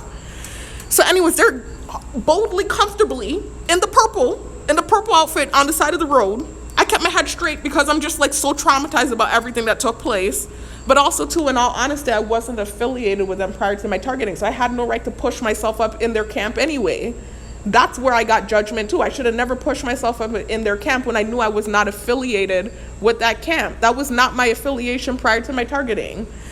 Anyway, so they're to the side of the road on Saturday, and they're comfortably handing out pamphlets. I'm even seeing people stop. I saw like 2 people stop, dots them up, grab a pamphlet, drive by. I'm like, wait a minute. This is the same group that I was sharing the offensive content from out of reaction to what was happening to me in my vehicle in Florida. They're painting like that's one of the reasons why they're doing what they're doing. They keep pushing the stimuli at me and on top of me about that. But they're at the side of the road comfortably doing this. Nobody's revving by, and you even have people stopping and doxing them up and getting pamphlets. I'm not trying to come for them. I'm really not. I keep saying that because that's what it would seem like, and I'm really not. I just told you I believe everybody should have freedom of speech, even if your belief system is offensive, as long as you ain't pushing it on people, right? You have freedom of speech. That's my belief. We should follow the law. The laws are put in place for a reason. But that's not my affiliation, and that's not anything that I was pushing or subscribed to, right? I should have never, again, affiliated myself with their camp just because I was at the height of my targeting and I was angry. That's where I was wrong. And I put this like spotlight on them too. I should have never done that. But I was angry and it was reactive abuse. But the point is, they're comfortably out there at the side of the street in the purple gear, handing out pamphlets and people stopping and doxing them up and grabbing the pamphlet, but you're pushing it like that's what the issue is. I'm like, bullshit. Why are you really doing this?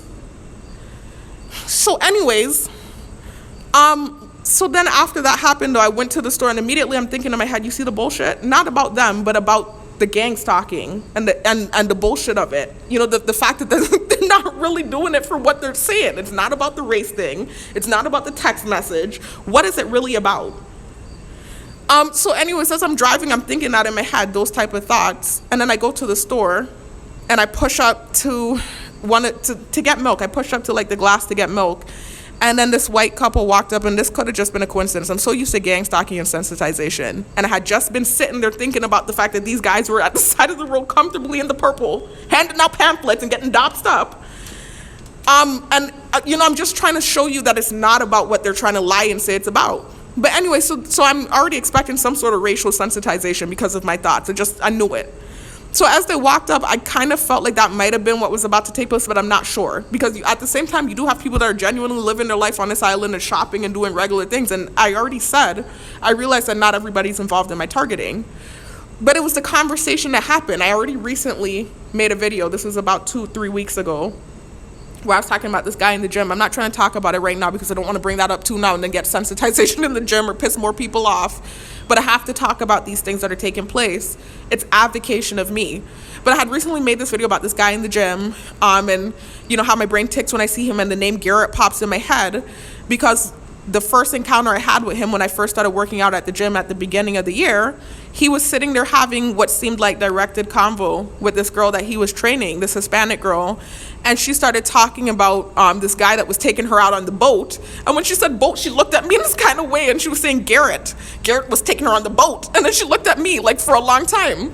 And so I realized what was going on. And I realized that in my full story, now they're revving by with the ignorance. Again, it's not about what they're making it seem. I'm realizing now it's something more deeper to this thing than what it is. For them to be doxing up the people that are actually actively every day sharing the offensive content that I shared out of anger in my vehicle and grabbing pamphlets, for them to be defending pedophiles that they've hired to gang stalk me, it's not about anything that they're trying to make it seem like it's about.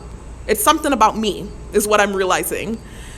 So anyways, with this girl that's talking about Garrett, she said Garrett took her on the boat, and she looked at me in this kind of way.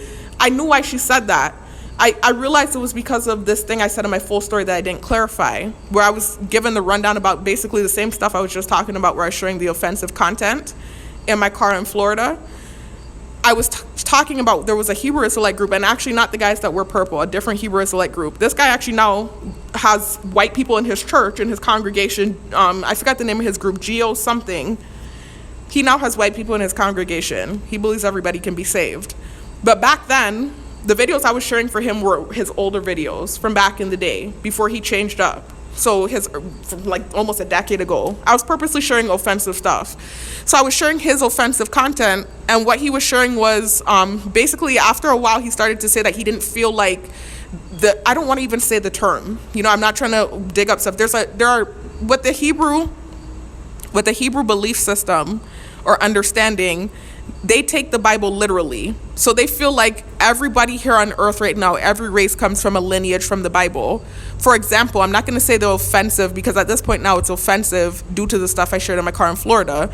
So I'm not going to name that group out from the Bible. But for instance, Ham, they believe are the Africans, the Hamites, not all Africans. They believe like certain African groups are Hamitic, the Hamites, the Cushites, and then certain groups in Africa are Israelite or Hebrew, and they believe that everybody, like I said, every race in the Bible comes from a certain lineage. I believe they said that Arabs, I believe they said, are the Ishmaelites. That's their understanding. There are different, like I said, there are different belief systems in the Hebrew understanding. There's arguments out there about who's who. Some people are arguing about who Ham is. Some people are arguing about who the Ishmaelites are. But the point is, in the Hebrew Israelite community, no matter what group you're in, there is this thing where they take the Bible literally, and they believe that every lineage here on earth, or every race here on earth, comes from a certain lineage in the Bible. And so I'm trying to remember why I said that, because they made the bird go off. There's a reason why I'm saying what I'm saying. Because of why the boat thing is being said. It was because of something I said in my full story about the stuff that I was sharing in my car in Florida when I was going through what I was going through. So I was sharing in my car in Florida, I said something about rich people. I didn't say it. I shared a video from that guy, from the Geo. It's not the guys in purple. It's a different group, a different Hebrew group, where he was the one that was sharing the stuff about the eagle, and the guys in purple do too. But you have to understand, I was hopping between the guys in purple and this guy that actually now has white people in his congregation. But back in the day, about a decade ago, he was sharing a lot of controversial stuff. And he was the one really that had the videos about the eagle and, certain stuff. I'm not going to say too much. But that's what I was sharing in my car in Florida. And part of the videos that he had was he started coming to this belief system. I'm not saying that this is fact or this is true. I'm simply sharing where the rich thing came from that they're misconstruing and taking out of context. I didn't share anything about rich people in general. There are rich black people. There are rich people of every nationality. They literally take the things I say and they purposely misconstrue it and take it out of context. I wasn't talking about your everyday rich person, or he wasn't, because it's not me. I wasn't saying, I was just sharing the offensive content out of anger. But the videos for him I was sharing, he was starting to say that, oh, it's not, there's certain things I don't want to say to open up old wounds, but as it pertains to the offensive stuff I was saying about Caucasians, he was starting to share that whatever that lineage is from the Bible that he believed, or his group of Hebrews believe are white people. He was saying that lineage, or that name, isn't all white people. He was starting to say that he felt like it was a certain lineage of white people. This is so offensive. I'm telling y'all, I already shared it. I'm already going through it, right? He was saying that it wasn't all white people, that it was a certain lineage of white people, like this. And I stupidly didn't word it correctly in my full story. I didn't mean the rich like an everyday rich person. I meant like the Rockefellers, or people that have pull in the government. The Rockefellers, and there were some names he had named out, some like high upper echelon names he had named out, that he was saying he felt was that lineage that was being talked about in the Bible. So he said the rich, but he wasn't specifically talking about rich people in general. Not that you own a boat or a house. That's not what he's talking about. There are black people that own boats and houses. So that's not what he meant. He was talking about like certain family lines that have ties, higher upper echelon type stuff. I don't care. I'm not into that stuff. I'm not sharing it, but I shared this stuff in my car in Florida. And so when I was telling my full story, I was talking about some of the offensive stuff I said, and I guess I didn't word it clearly enough, but recently I did. I corrected what I was saying. When I made that video about the guy in the gym, I don't want to rehash the video. I even took that video down. I had recently made a video about him. I took it down. I don't want to make videos about people in the areas where I see them all the time. It just gets awkward. If something weird happens I feel like I need to talk about in a video, I do make a video. But oftentimes these videos where it pertains to like work, or the gym, or places where I'm going to see the person all the time, I don't want to have a video up about the person. It's just awkward and weird. But again, sometimes things take place where I feel like I need to talk about it or advocate for myself. Anyway, so I took that video I made about him down. So this is not about him. I don't want to rehash anything. He's been pretty cool at the gym. It's just minding his business. I mind my business. But I'm just saying, like, the boat stimuli was initially used with him. Not him specifically, but the Spanish girl he was training, because I think she had heard my full story. Remember, this happened at the beginning of the year. And this was around the time when I had made my full story video, that 11-hour video compilation, and I was talking about some of the offensive stuff I shared in my car in Florida, and I was talking about that guy, that group, where he was talking about, that he believes that word that begins with an E, that some Hebrew people believe are Caucasian people. He was saying he doesn't think it's all Caucasian people. He thinks it's a certain lineage of Caucasian people, and not just rich Caucasian people, like a higher echelon, like the Rockefellers that have ties in the government, that was what he was saying. I'm not saying that. And so I was just trying to say that in my full story, just trying to explain some of the stupid shit I was sharing in my car that led to where I'm at now. And so that was taken out of context. And so I think they started thinking that I was just talking about rich people in general, which I wasn't. And so then in the gym, in the beginning of the year, that stimuli was used, where the girl was looking at me and telling me Garrett was taking her on the boat. And she said the boat, and she looked over at me. And so every time I saw this guy in the gym, the word Garrett kept popping into my head, the name Garrett, because of that conversation that I remembered from the beginning of the year. And that's not even his name. And I know his name now, and so I'm going to talk about that right now.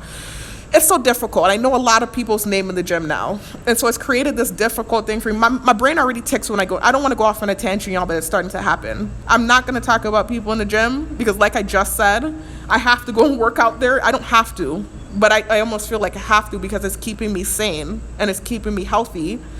But I know I actively plan to go to this gym on Mondays, Wednesdays, and Fridays, and there are people I'm going to see in there, and I don't want to make videos about them. But it's just this thing where I know like several people in the gym. I know their name now. And so it's like my brain is constantly ticking, man. And it's like I can't control it. It's like the names will just start popping in my head. And it doesn't just happen in the gym. It happens everywhere I go where I learn names. It's like a nightmare. It's so difficult. Right now they also have me, one of the security posts they have me at is at the Bureau of Corrections, where I have to write names down. And so sometimes names are popping in my head. It's difficult when your thoughts are being projected, man. It's really difficult and awkward. And then two other things pop in my head in the gym, because I told you at the beginning of the year, all the way, they do it still now too sometimes. Just last time when I went to the gym. What is today? It was Friday, I think. On Friday when I went to the gym, they were trying to push the texting. They hadn't done that in a while. But remember I told y'all what was happening on Friday when I went to the gym at the bakery and they put the Drift song on the radio.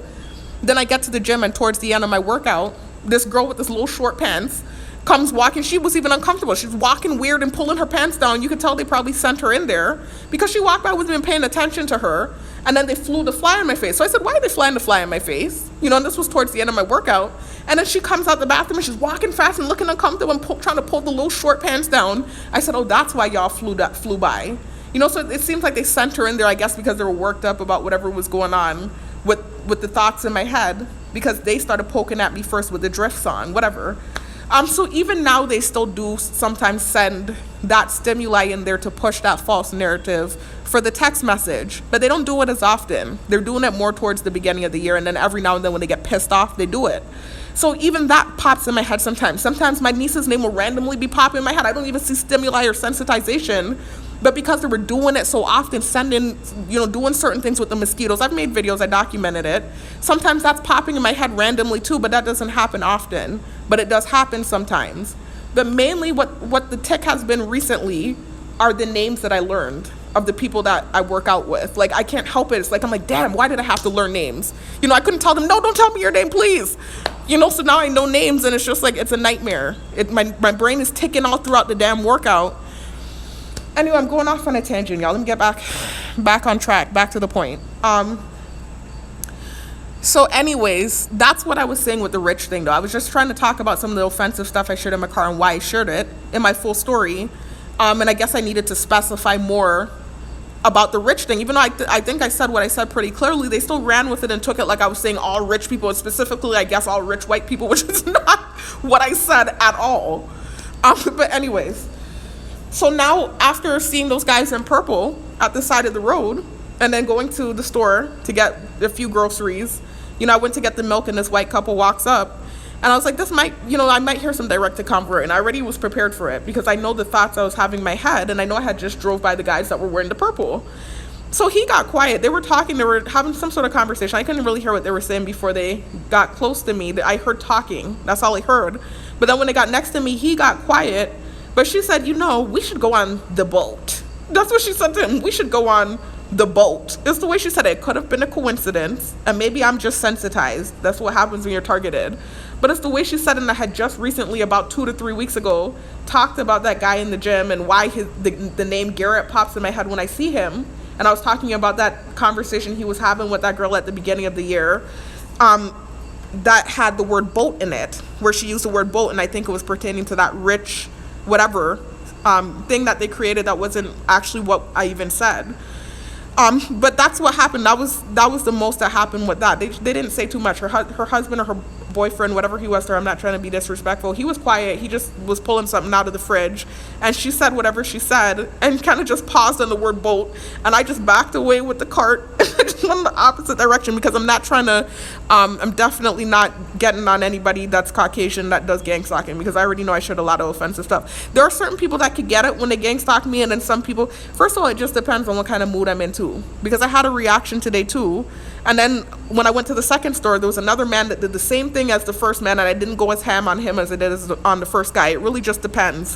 When you gang stalk me, what you're going to get from me. It really just depends on how many people have been gang stalking me. If I'm in a point where I'm not able to control my reaction, and y'all, I'm very much so in control.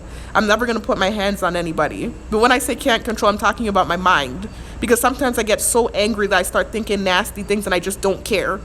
And so really, if you gang stalk me, it really just depends on what you're going to get, really. If you gang stalk me and it's just one of those moments, then you might just get some nasty words.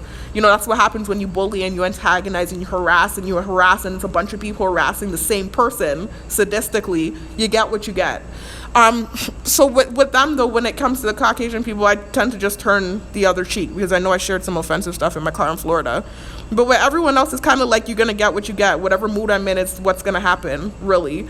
And I try to control that and not really get too wrathful, because I know what they do. They'll take the wrath or your reaction to their bullying, because that's what it is when they're standing next to you and purposely blocking up, an area where they know that you're about to pick up a grocery, and they're wearing the army fatigue or whatever it is they've sensitized you, the red and white or the plaid, they're bullying you. They're trying to get a reaction. So whatever you get is what you get.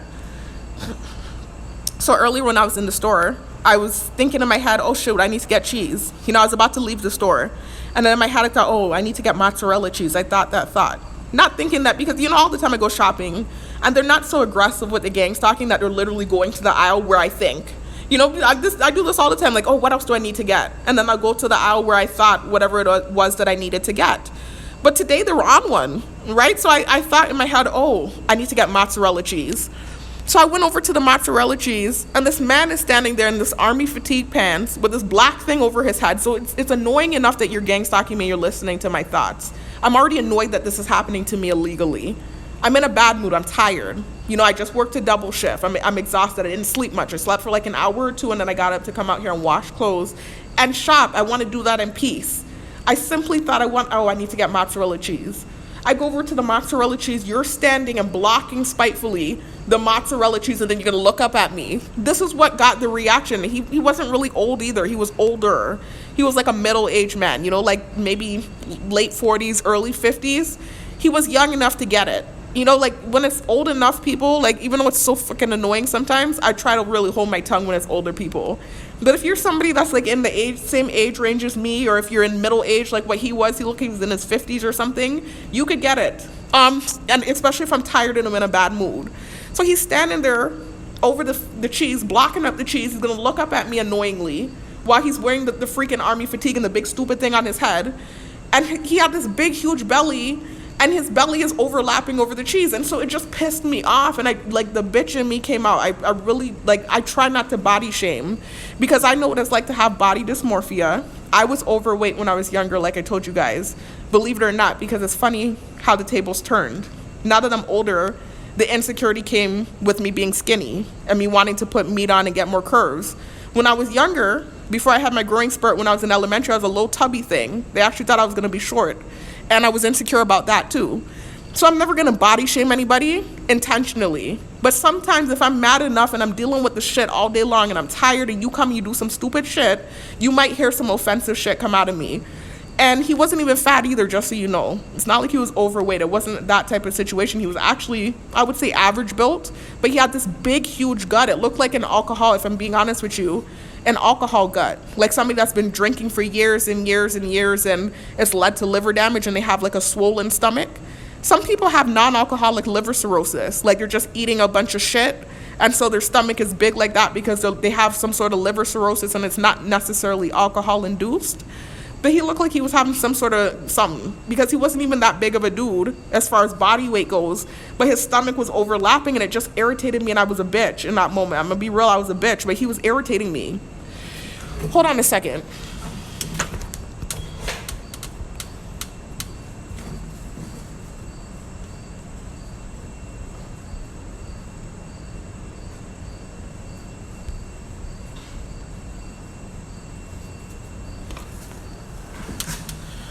Anyway, y'all, so it led to me like cussing him out in my head, because I knew in real time he could hear my thoughts. I even saw him look up at me, and I looked at him too, like in this really rude, nasty way. But I was just like, I said, you gonna come over here with the army pants on. You heard me saying I'm coming to get the cheese, and you're gonna block up the cheese with your big belly. I said, move, man. That's why I said in my head, I was like in a nasty mood, man, and he got some nasty words from me. And I grabbed the cheese and I walked away, and I saw him look up at me, and I cut my eyes at him, and then I walked off. Then when I went to the second store, I thought in my head, oh, I need to get mayonnaise. I go to get the mayonnaise. There's this old man there now wearing the army fatigue, and he looked up at me like he dared me to say something. It's almost like he wanted to get some sort of reaction out of me. And I was like, you know what? I said, I respect the older folks. I said, most of the time I try to respect the older folks. I said, I'm not going to say anything. I said, you're not getting a reaction out of me. I said, I'm not going to say anything. I just grabbed my stuff, and he's looking at me. It's kind of, I'm like, listen, I came here to get my stuff, and I want to go home. If y'all would leave me alone, you wouldn't hear the nasty words. I just want to live a normal life. I didn't say all of that. I didn't think all of that. But I just thought, you're old. I don't deal with the old people. I said, I'm not going to say anything. I just grabbed my stuff, and I left. And that was it, y'all. There wasn't much sensitization in the store today. I saw like 2 guys wearing the red and white. I saw a guy that was isolated near the sausage area where I was trying to get hot dogs, and he was on the phone wearing the red and white. And then I saw a couple where a guy was wearing red and white. And then obviously that guy that had the army thing on in the first store, And then the guy in the second store, the old man that had the army thing on. But other than that, I wasn't really seeing too much sensitization. They weren't really doing too much gang stalking today. It really wasn't too bad today. It wasn't too bad. Anyway, y'all, so I just want to talk about that, though. It's such a long-ass video. It's probably like almost 3 hours long, but I just want to talk about the fact that it's not about anything that they're saying. Like, nothing that they're saying for why they're doing what they're doing to me is really why they're doing it. They keep trying to push the race thing, like, that's why it's so bad.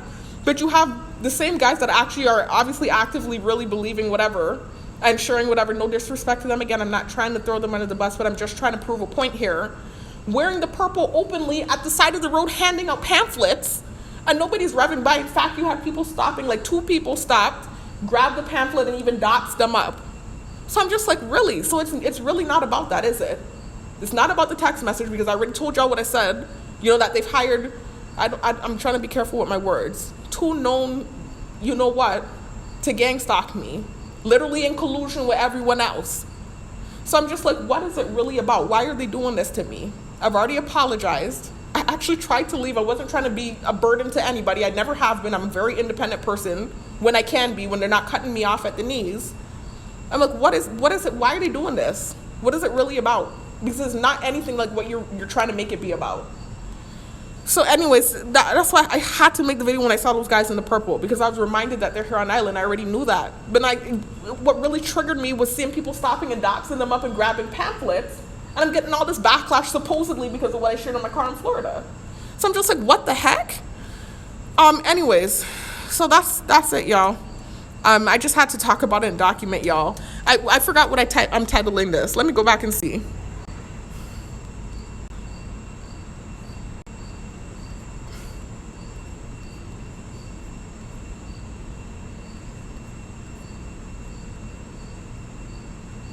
I'm titling this "Proof That There Is No Validation for My Targeting." Because that's what this is about. I'm just trying to prove that everything that they're throwing at me for why they're doing this to me is really not why they're doing it. So I would really like answers as to why this is still happening to me. But anyways, I'll talk to you on the next one. Peace out.